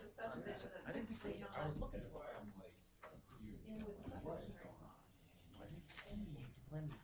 Too fast. I didn't see it. Did you see it? It's usually blue. Isn't it? Usually blue. You voted before I saw those. I look for blue. I go right to blue. Voted before I saw those as well. Or red. No, I like it. I voted. Hey, so I went down, my son's getting shipped out to Afghanistan, so we went down North Carolina and saw him. And I went to Raleigh. I went to a tap house. I've never been in one of these structures. It was wonderful. So how they did it was tap house, not brew house. You get this Lance Armstrong bracelet, right? Live Strong, whatever you want to call it. And you just pay, like say 24 ounces, 36, 48, I don't know, dollar amount. They plug it into your bracelet. 3 floors of just stouts, ales, everything, and you just 3 ounces at a time, right? And if you go only 2, it counts it. So it just keeps a running count. So you got this, tells it what it is. You tap the screen, tells you where it came from, tells you everything all about it. You taste it. I was like, so my kid was taking around like that. You're gonna be a mess there. I said, oh. We sat in there for 2 hours. They had a limited menu. That's all you want, right? It's easy. Grilled cheese pizza, you know, which is great. It was fantastic. They had wine, you know, also. Very hipster swanky. Giving you ideas for your place. Hipster swanky. They had these Connect 4 games that like the medallions were like this, you know, and Jenga, and just TVs everywhere. It was Mama, got that up there now. Huh? Getting snow out there now. Is that what you plan on doing? Tap house? Oh, could you? Or is that Oh, Right, my son Greg said the heaviest was gonna be at 10 o'clock. we don't have anything like that around. No, pretty good right now. It's sticking. The zoning ordinance doesn't allow, you can have these auto parts stores in a lot of different places, but you can't have a bakery. You can't have a brewery. It's bizarre. You can't. Next one is tire. Yeah, that's it. But look at the zoning ordinance. Oh, it's starting to get freaking pissed.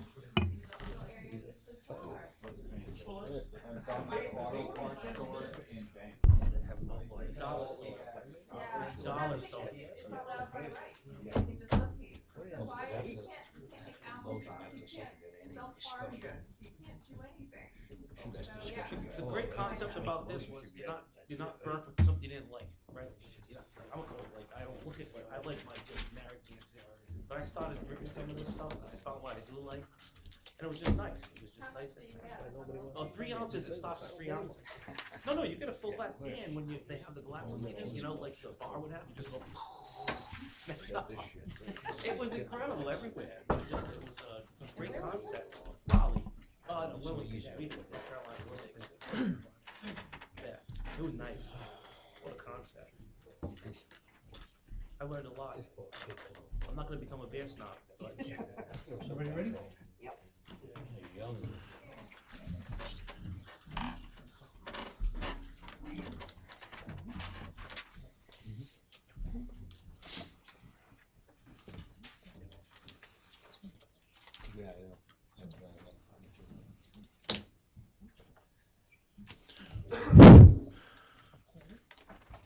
Okay.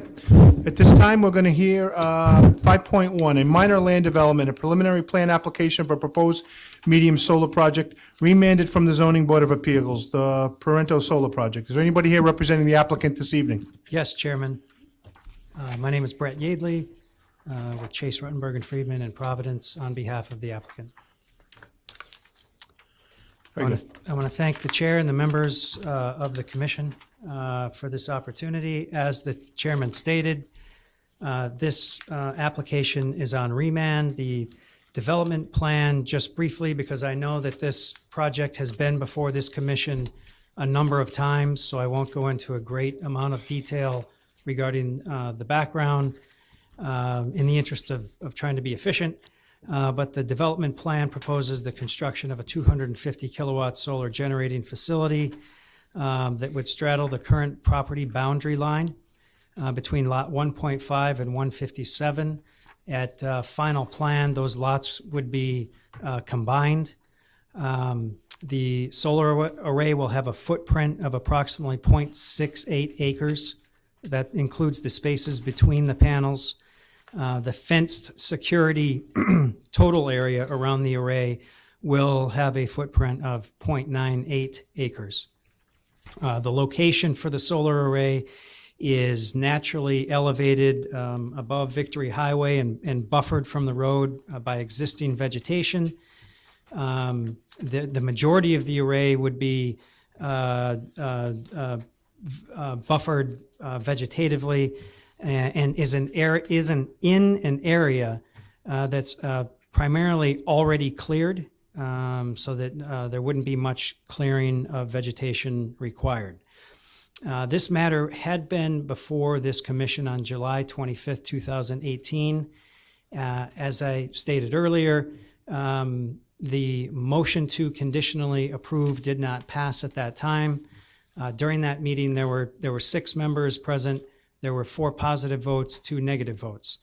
The reason stated on the record for why the motion did not pass was that one of the members indicated a concern that the project was not consistent with the comprehensive plan because it was not in keeping with the rural character of the village. Excuse me a minute. Yes. I don't believe that's the reason it didn't pass. It didn't pass because it didn't get 5 affirmative votes. Correct. I guess, let me restate that then. Okay. The case law in this area requires local boards and commissions to state their reasons for why they're voting the way that they are. The only reason given by a board member at that time was because that particular commission member didn't feel that it was consistent with the comprehensive plan and keeping the rural character with the Village of Green. Fair enough. The appeal by the applicant was timely filed. That appeal was heard by the Appeals Board on November 7th, 2018. The Appeals Board voted. A couple of important findings out of the Appeals Board. One, there was no evidence to support a conclusion that the solar application would be inconsistent with the comprehensive plan for the town. The second, no member of the commission made any findings of fact to support a conclusion that the project would be inconsistent with the comprehensive plan.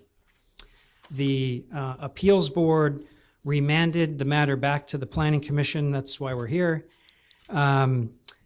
Subdivision and Development Regulation Article 12C dictates that a remand must come back to the commission at the stage that it, essentially at the stage that of processing from which it left the commission. for further proceedings before the Planning Commission and/or for final disposition consistent with the board's decision. So the stage of the proceedings at which this matter left the Planning Commission the first time around was that testimony had already been given, a record was created, and a motion was made for a conditional approval. In reviewing the record before the commission, the appeals board noted the following findings regarding this project. It is well buffered from Victory Highway and abutting residential properties. It does not significantly impact the environment. This project meets all the requirements of Article 21 of the zoning ordinance. It presents no impacts to traffic. The Planning Commission decision also included findings of fact. This commission's decision resulting from the July 25th, 2018 meeting included findings of fact. One of those findings of fact was that this project is consistent with the comprehensive plan. Furthermore, the planning director's July 18th, 2018 staff report to this commission indicated that the scale of the array for projects like this is a critical measure for the Planning Commission to consider. The planning director indicated in her recommendation to the Planning Commission that the scale of this array is relatively small and does not change the rural character of the RR5 zone in which it resides. The planning director also found that given existing precedent, there was no reason to regard this application as being inconsistent with the comprehensive plan. In addition, I want to note a couple of conclusions of law that were addressed or found or established by the appeals board.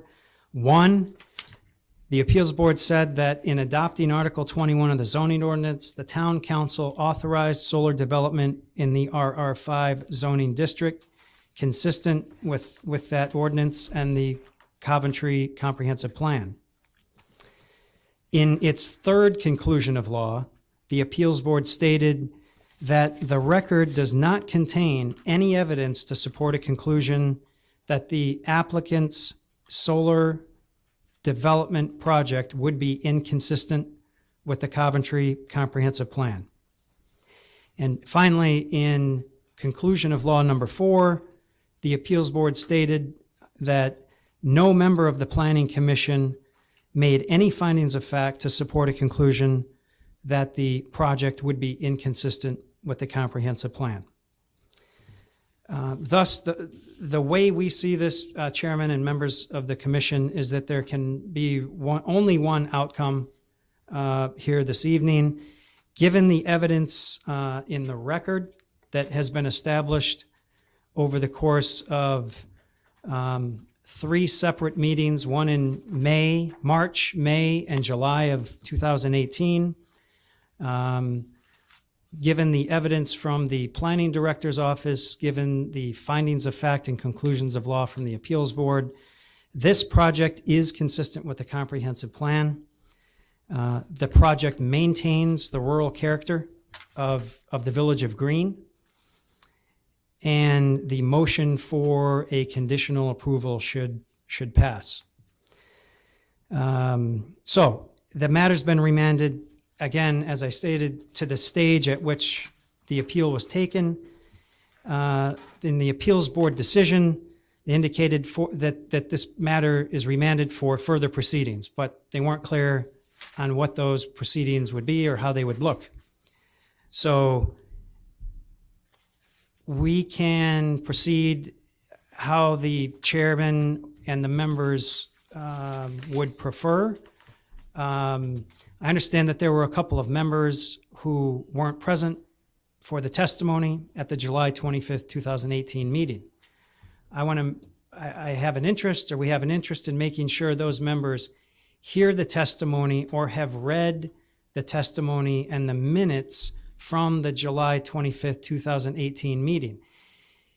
If the chairman prefers, I would be happy to read in those minutes for those members' benefit here now, or I could have our witnesses from the July 25th meeting step forward and give a very brief presentation to summarize what their testimony was at that time, again, for the members who weren't here, for their benefit for this evening. Okay, refresh my memory. There were two members that came in late. One was Rick. Who was the other one? Jim. Was it Jim? Was you the one that came in late? Yeah. On this testimony? No, it was who? It was Jason? I think it was. Oh. I'm talking about the July meeting. Okay, so the two of you came in late. You did not hear all the testimony. Was there anybody, who was absent that evening? I was absent, but I did read the documentation, I did read the appellate decision. Okay. To err on the abundance of caution, I think we should hear the preliminary the presentation again by the engineers. Does everybody concur with that? Or would they just rather hear the solicitor read the record into? I think just the solicitor should. That's my opinion. I mean, I can't imagine. It's going to take you just as long as it is to take them to present. I'd rather hear a presentation again, just so they can hear everything. Sure. As Understood. opposed to reading a record decision. Caroline, do you agree with that? Yes. Okay. Okay, then I would like to first call as the first witness, Mr. Steve Kerr, representative of Equinox, who's going to give a brief presentation on the project itself, followed by a brief presentation from the engineer for the project, Andrew Verdakis, and we'll try and be as efficient as we can. Okay. Okay, I'm hearing from Mr. Kerr that our engineer might be able to package both testimonies up and present even more efficiently. That's fine. Okay. Mr. Flynn? Just for clarification, this was done in 2 meetings, right? Because I think I wasn't here for the vote, but I was here for the presentation. There was a March 2018 initial preliminary application meeting. There was also a May 2018 follow-up meeting, and then the July 25th. I did hear your presentation, but I was not here for the vote. Okay. I just want to put that on. All right. Thank you. Good evening. Good evening. My name is Andrew Vardakis. I'm a registered professional engineer. My company is now called Wood. At the time of the previous hearings, previous company was AMEC Foster Wheeler. Same company, new name, offices in Providence and Chelmsford, Massachusetts. I can walk through the drawing set on the boards, or I can just give a brief verbal overview. Just to reiterate, the property owners, Kyle and Michaela Parenteau, located at 849 Victory Highway. Lots AP 322, lot 15, which is about 10 acres. It's the northern lot. And AP 316, lot 157 is the lower lot. It's about 2.3 acres. We're in the RR5 zoning district. As part of the process, the design plan is shown here, but as through the meeting process, we had boundary survey completed by Waterman Engineering, boundary survey and administrative subdivision plan to combine the lots, as was previously stated. And located on the lot is existing residence, barns and sheds, there's a pool, mostly open space with some sparse trees spread throughout. So for the proposed project, minor land development, medium solar installation, 250 kilowatt ground mounted system. It's on a racking system with 2 posts in the ground, sloped where they are south facing to absorb the sunlight. On the lower end of the panels are about 3 feet off the ground, and the higher end is about 8.5 feet off the ground. The system, as you can see, is shown in the layout, comprised of approximately 715 PV modules. As was previously stated, the perimeter of the panels and the interrow spacing is about 0.68 acres. And the leased area, which surrounds the array by a 7-foot high fence, That area is about 0.9 acres. So that percentage of lot coverage, the 0.98 acres over the 12.3 acres is about 7.9%. So in the RR5 zone, we've adhered to the property line setbacks. It's 100 feet at Victory Highway to the east and 100 feet in the rear and 85 feet on the sides. Back in the summer, August 2017, at the time AMEC had performed on-site wetlands delineation. So there's on-site wetland flags on the western portion of the property by those triangular symbols, and the associated 50-foot wetland buffer. So we adhere to all of the property line and wetland buffer setbacks. As access to the project, there's an existing driveway off of Victory Highway. So we're proposing to extend that with a gravel drive as shown in the boulder hatching area with a gravel drive and turnaround for emergency vehicles. For the electrical connection, where the driveway ends at the fence, there's a square box for a transformer, which has an underground electrical conduit heading out to 2 new poles and overhead electric connection to the existing utility grid on Victory Highway. As was previously mentioned, the lot is mostly open. There's some shaded areas shown for tree clearing. Represents about 1/4 to 1/3 of an acre. Not clear cutting, but selective tree cutting for existing trees that are within the array area and represent shading. And as part of the permitting process, we've added some vegetative screening, which is shown along the southern property line there for some plantings. So as mentioned, we were here with previous meetings, and out of the last meeting, there was some stipulations from the fire department regarding vehicle access and planting species and whatnot. So I assume all of those will carry forth moving forward. That's essentially the overview of the testimony that was previously presented, but happy to go into more detail if needed. Any questions from members of the board? Mr. Colonian? My concerns from earlier, and just to elaborate or clarify, you talked about the setbacks, but there are some landscape buffer requirements that are required. And I want to know, are you installing the buffer, or are you still relying on the fact that the state of Rhode Island has not cleared its own property within the state-owned right-of-way? So we're relying on the existing vegetative buffer to the east, and on the south, that's where we're installing new plantings to establish a new vegetative buffer on the south side. Okay, so on the south side, it's your testimony that the vegetated buffer that you're installing fulfills the requirement in our regulations. Correct.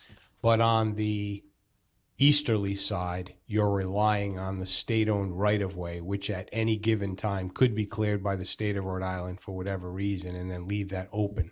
Not solely on the right-of-way. As you can see, the property line is the bold PL line running along Victory Highway. There's some existing vegetation to the east, which is in the right-of-way, so there's that portion of it. But also there's a larger portion to the west, which is on the property, which is existing vegetation that's all to remain in place. So the majority of that existing vegetation is on the property. So it's your testimony that if the state was to remove its own vegetation to the property line, that there would still be an adequate buffer of vegetation? Because that's been my main concern. Initially, I know earlier before, and it looks like some of it was addressed, it looks like the solar panels have been shifted to allow for the new vegetation to the, I guess it's the south side. Originally, they were relying solely on the state's open space lot or that lot that they own next door that hadn't been developed, and the vegetation along Victory Highway. So, and would you object to installing additional buffer? I mean, honestly, that's one of my big things, and it's evolving even more since this matter was heard before. You hear these things, but now to actually see some of these solar farms that are being developed, I know in Weston Cranston, Warwick along Metro Center Boulevard, my biggest objection is they're extremely unsightly when you're driving down the street. And that goes from here. I've been along 95 in Florida now. There's nothing but solar panels, and they're extremely unsightly. And that's my main concern. In regards to the additional plantings, I'll leave that to the applicant. As far as Previous iterations of the plan did show clearing to the east. However, throughout the process, we did shift the array to the west to eliminate any clearing to the east of the project. Did you provide us with a plant schedule to let us know how many of each, how many shrubs, how many proposed evergreens, and the type? We did not. That was one of the stipulations. And then as of the last July meeting, where the vote did not carry, we did not submit any additional documents. Okay. We will, my name's Steve Kerr from Equinox Renewables. Along Victory Highway, if there's any areas that don't have that 20-foot buffer, we can fill in that to make sure that we have 20 feet along that property line. Okay. But I think it's there now, but if it's not, we can fill that in. If I could just add to that, though, one thing that we're seeing with some of the solar arrays is that the trees are deciduous. So, a fair amount of the year, even if it was not particularly visible in summer, it's visible in late fall through late spring. So, and I think you just stated that you would plant native species, but what we would request is native evergreen wide bush species. Yeah, Okay. that's exactly. So that's a stipulation you could live with? Yeah. Thank you. Any board members have any additional questions? Mr. Kenny? There was a interconnection approval and an agreement. That changed because the new company is RI Solar. Has that agreement been revised and submitted? It was in our binders in attachment F, I believe. That was resubmitted, correct? I'm just asking. I haven't seen it. Okay, I just wanted to make sure it was. Thank you. Mr. Chairman? Mr. Flynn? They will still be needing a special use permit for zoning? Correct. Okay. They have the two things. Right. They're here for an approval and a recommendation on the special use permit. Just as a follow-up, and forgive me, I just don't recall. Do you have your physical alteration permit from RIDOT, or you didn't need one? We don't need one. Okay. That's all I wanted to know. Thank you.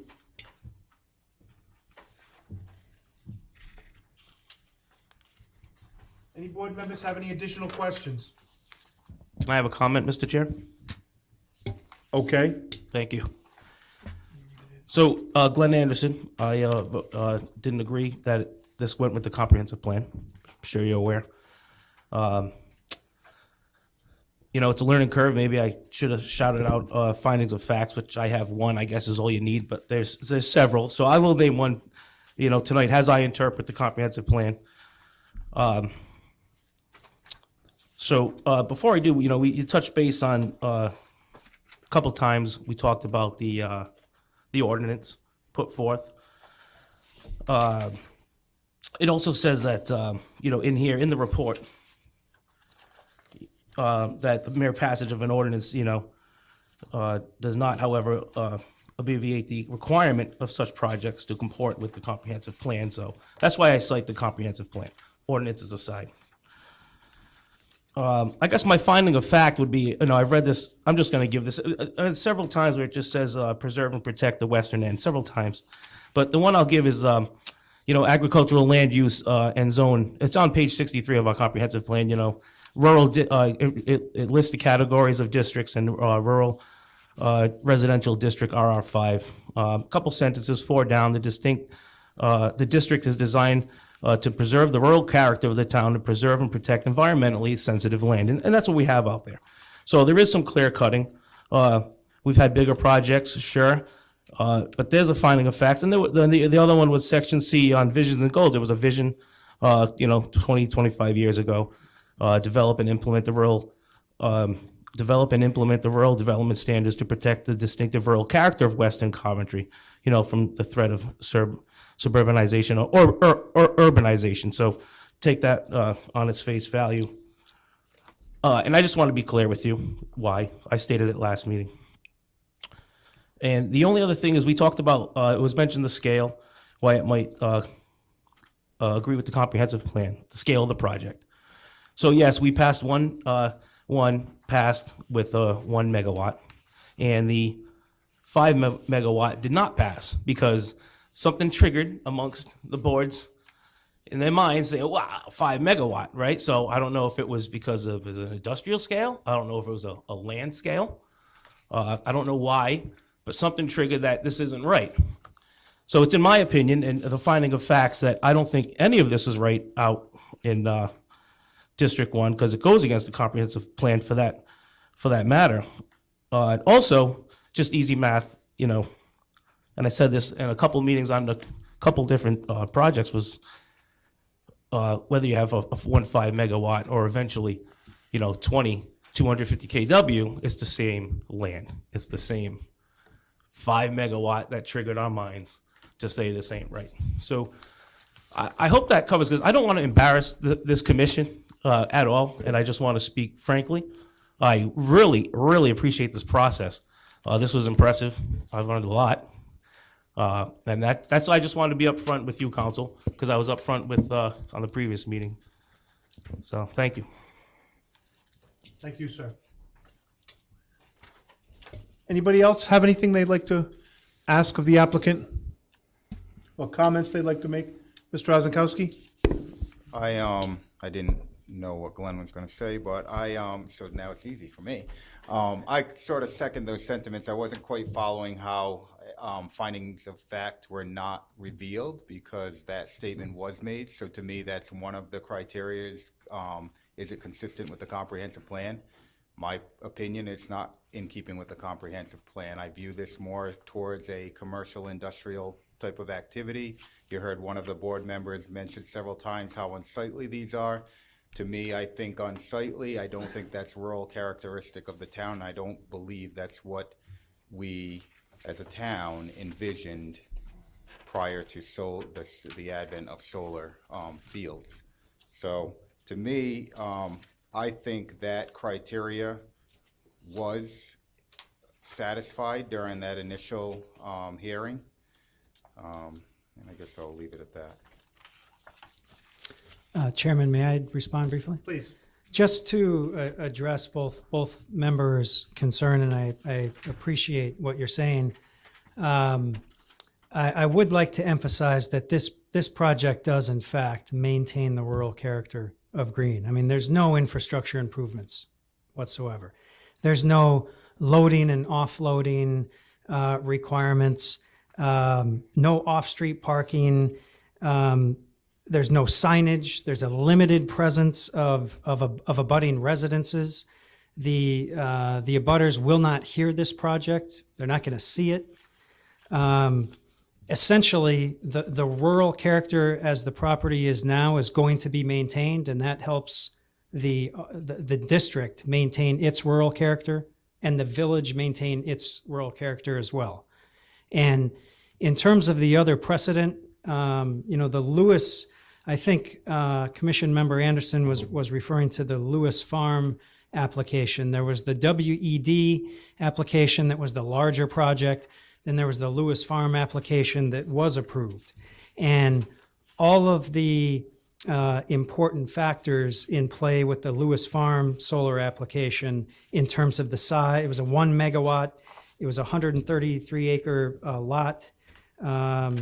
The project in Lewis involved 1.38 acres of panels and an array, a total array of 4.78 acres.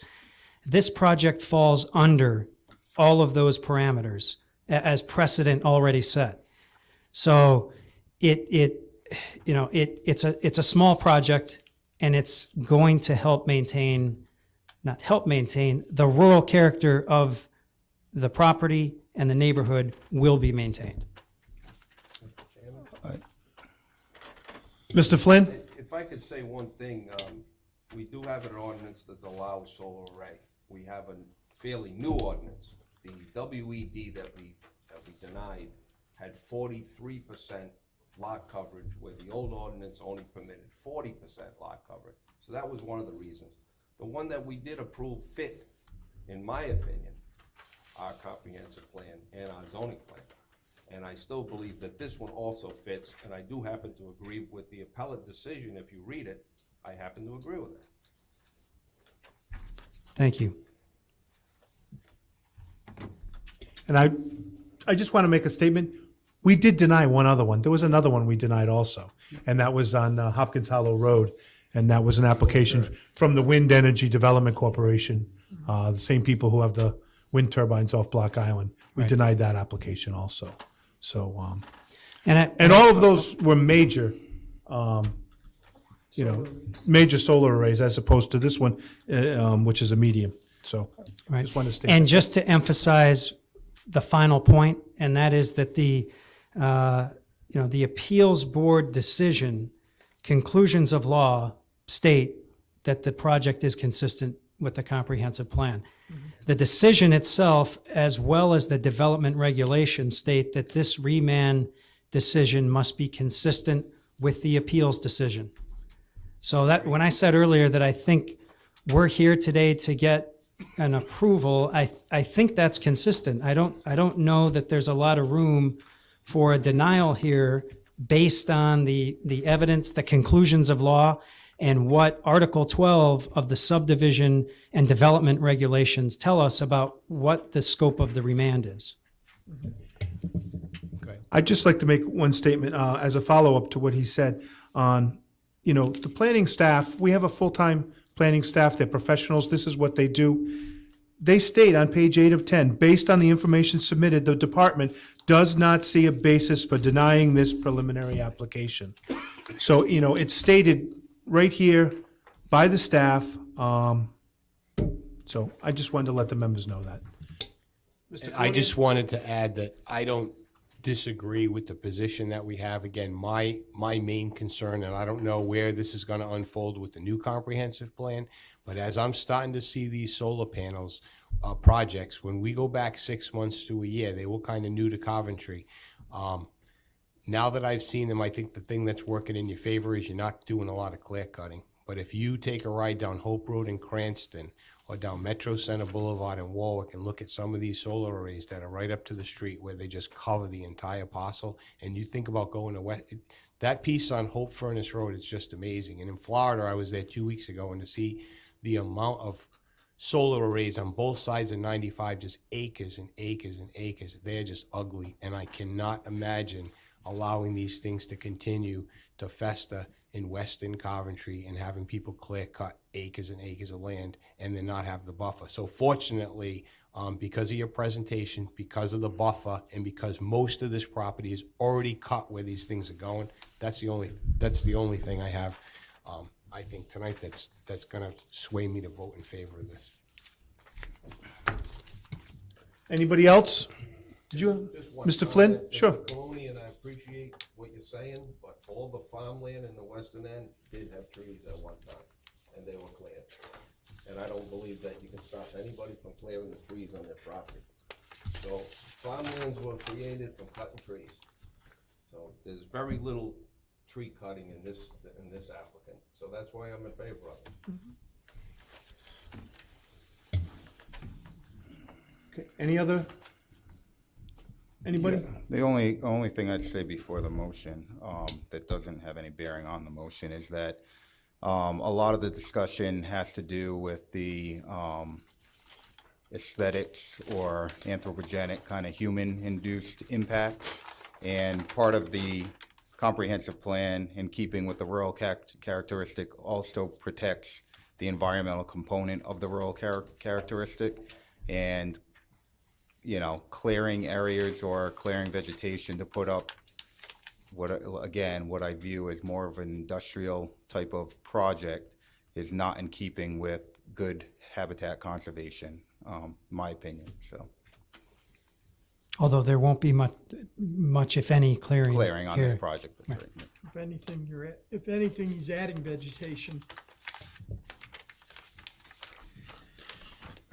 Okay, any more discussion, comments, opinions?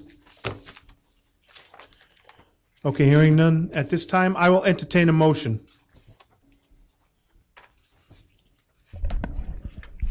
Mr. Chairman, I make a motion to approve the Parenteau Solar. It's Coventry AP 316 lots 157, AP 322 lot 1.5 zone RR5. It's consistent, in my opinion, to the comp plan. It has no negative significant impact. It meets zoning standards, has no negative impact to traffic. And I also agree with the appellate's decision. And that's my motion. You gonna add any stipulations for the buffer? Yeah, how about the stipulations? I will add the stipulations for the buffer also. There are a number of stipulations. There's a number of stipulations. Want me to read those? Well, either you can read them, I or you will, can just say you'd like to incorporate I would the like to planning staff's incorporate report. the stipulations on the report, and I was also, are we gonna do the special use permit separate? No, that's gonna be a separate vote entirely. Okay. So I'll incorporate. So there's been a the motion made. Do I have a second? Second. Okay, so discussion. So if, I just want to clarify this motion. There's been a motion made.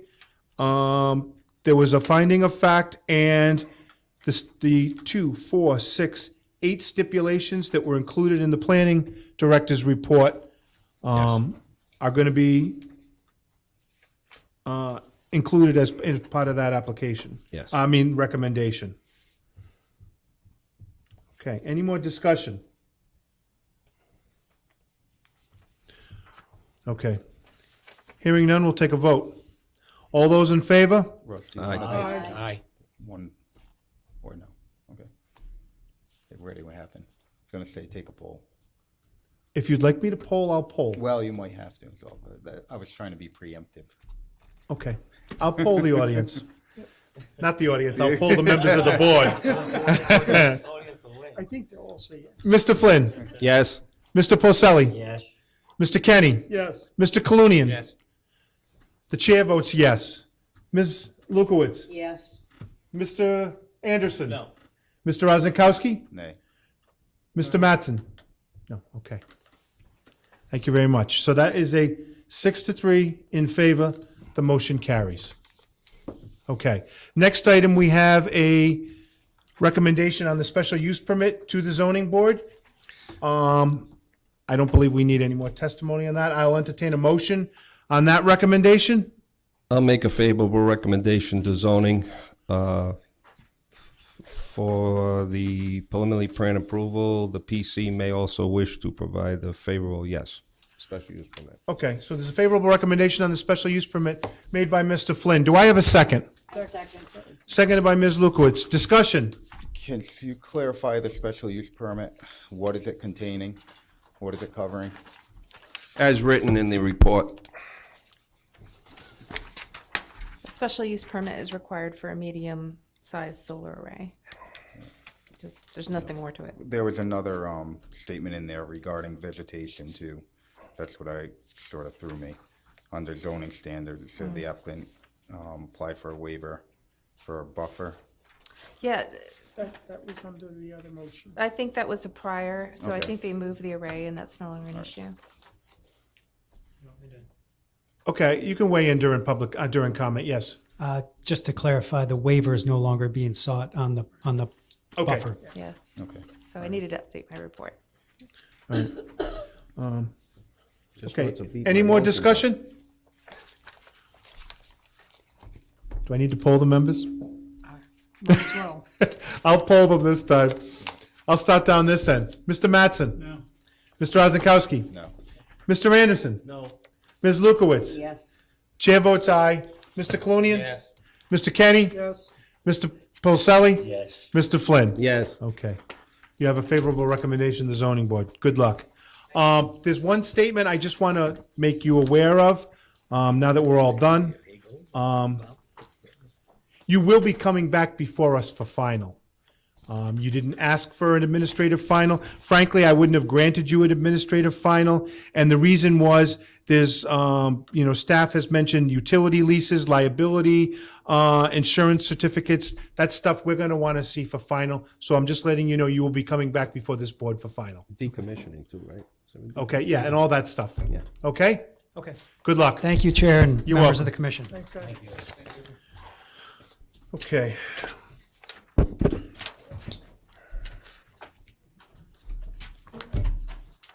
Next item under agenda, we're going to go back to number 4, the old business. Well, let let's do the public hearing.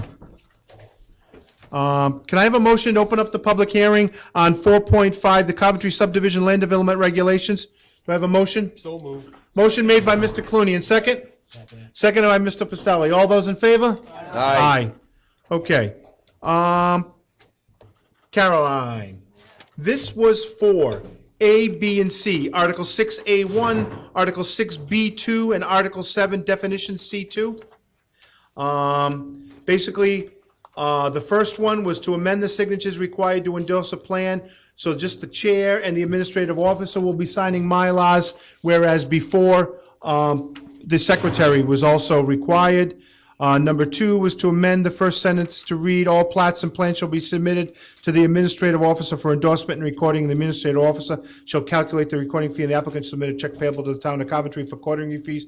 That is a change. I guess before, we would give the MyLars to the applicant, and he would walk out the door, and a lot of times he'd take them and never record them. Right. So we just want to nip that in the butt and make sure they get recorded. And number 3 was amending the definition of the allowable guarantees to include the performance bond letter of credit as approved by the Planning Commission and the Coventry Director of Finance. So is there anybody in the audience? It is a public hearing. Would like to speak on this matter? Don't jump up. I'm just asking. Seeing that there's no one in the audience, I'll take that as a They're no. calling in. Okay, Too many standing up. does the board want to make any more discussion on this matter before I close the public hearing? All right, this time I'll entertain a motion to close the public hearing. Motion made by Mr. Mattson, second. Second. Second by Mr. Kenny. All those in favor? Aye. Okay, at this time, I'll entertain a motion to approve the amendment of subdivision regulations 6A1, 6B2, and 7C2 as recorded in Book 2121, page 796 of the Coventry Land Evidence Records. Motion to approve. Motion made by Mr. Mattson, seconded by Second. Mr. Kenny. Any discussion? Hearing none. All those in favor? Aye. Motion carries. Very good. Next item this evening is 4.1, the Planning Commission bylaws. What? Let's get on with it. You want us to finally approve them? Yes. Well, you know, I know we've seen, okay. It's just that, well, there was things in there. I understand they're planning commission bylaws for this board, and I get that. I think that's a great idea. But there was just stuff in there that I didn't feel belonged in there. The first, yeah, so I took everything out that you didn't, I mean, we had things on sidewalks and stuff, anything that wasn't. You took it out, didn't you? Yeah, it's all Because gone. I went online today, because since we didn't have it included in the packet, to the Civic Web, and I looked at what was, and it looked like you took everything out that Yeah. we had wanted out. Baby steps, we're just moving forward. So, you know what? I'll entertain a motion, hearing and discussion. Is there anybody who's against to approving the planning commission bylaws? No. Here this evening? Okay, We can always make adjustments in the future. we can, absolutely, because, Took out the junk. exactly. Well, we never had bylaws before. Right. That's what was originally proposed. We Right. made our comments. They've been tweaked, so let's move on with it, as Caroline would say. Okay, I'll entertain a motion to approve the planning commission bylaws. Motion to approve bylaws. Motion made by Mr. Mattson. Do I have a second? Seconded by Ms. Lukowitz. Any discussion? Hearing none. All those in favor? Aye. Motion carries. You want us to approve the annual report? You know, I'd like it because I'd like it to be an approved version. I mean, I'll send it to council anyway, but it'd I be thought nice you if already it was. did. No, it's You your didn't- report. Did you present them? No. Okay. It was a draft the last time, and I didn't bring it with me, but is it the same as it was before? Yeah, I made the corrections to Sandy's name, and there was a couple of typos I cleaned up, but otherwise it's the same.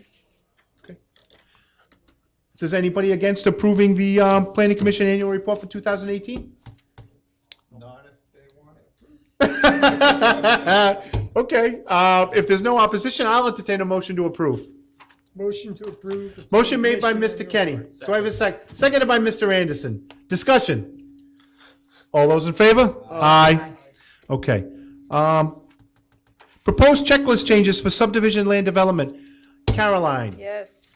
I'm ready to approve the major because we went over that. I'm not so sure I'm ready to approve the minor. There's some changes I'd like to make. There's a few typos there, and if you want to make changes, that's fine. You will have to do a public hearing since your checklists are a part of your subdivision regs, and also Public Works has made substantial proposed amendments to the subdivision regs, so that process is going to keep continuing. So if you'd like to approve major, that's fine, but it'll just sit in a queue until. All right, so do you want to wait? Well, Yeah. basically, one thing, I'll ask you the question. I was looking at the minor. It doesn't mention anything about the pre-application phase. Did the major not do that either? No, neither one did. I used to have a column for pre-app. And one thing was,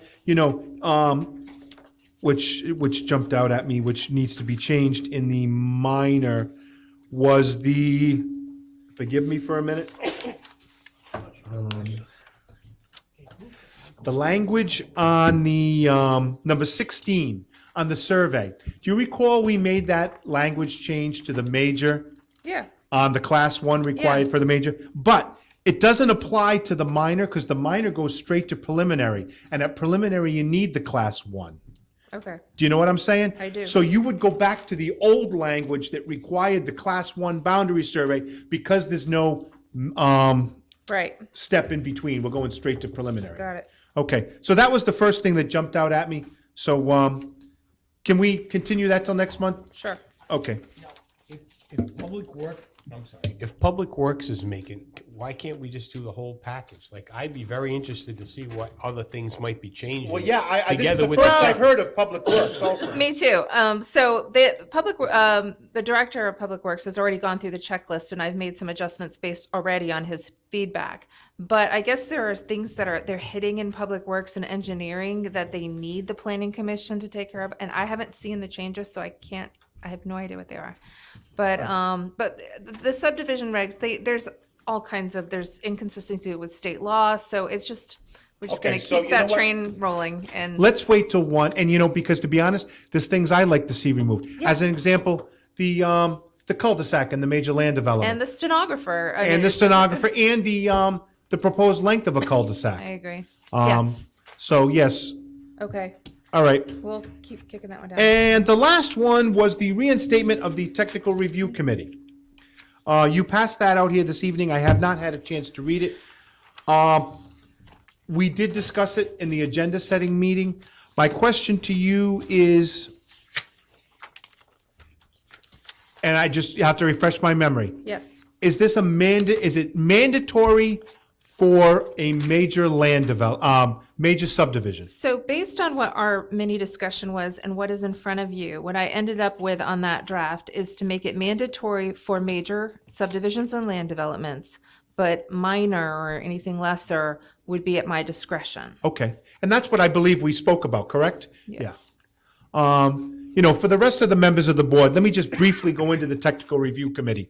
A lot of other communities have it, and the developers and engineers find it extremely helpful. Basically, what it is, before you even come before this board for pre-app, you go for a technical review meeting, and in that meeting, you'll have the planning director, the zoning official, you'll have somebody from DPW, somebody from engineering, someone from the building inspector's office.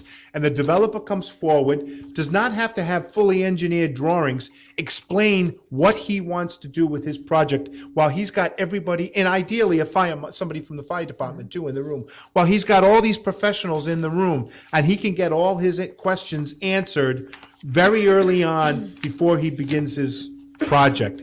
And let me tell you, it's extremely helpful. Having gone to many technical review meetings in different communities, it's very helpful for the developer and engineers to get those answers early on. So I think it's, I've thought for a while now, I think it's something Coventry should do.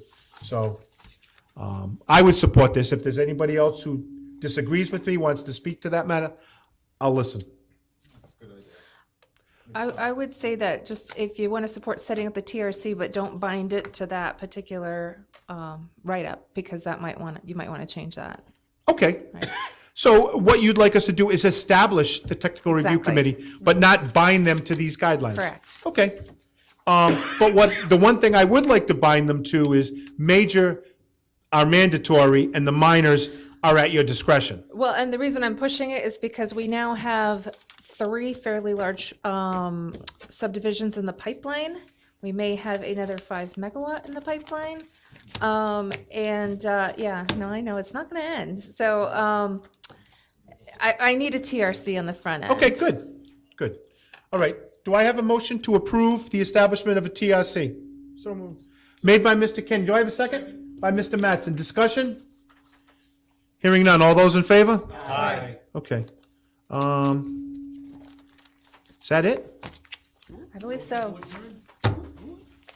Okay. Update on the comp plan? Any update on the comp plan? Sorry. It's not on the agenda. We can't talk about it. I don't want to get in trouble. Can I have a motion to adjourn? Motion made by Mr. Mattson, seconded by Ms. Lukowitz. All those in favor? Aye. She's gonna turn these off.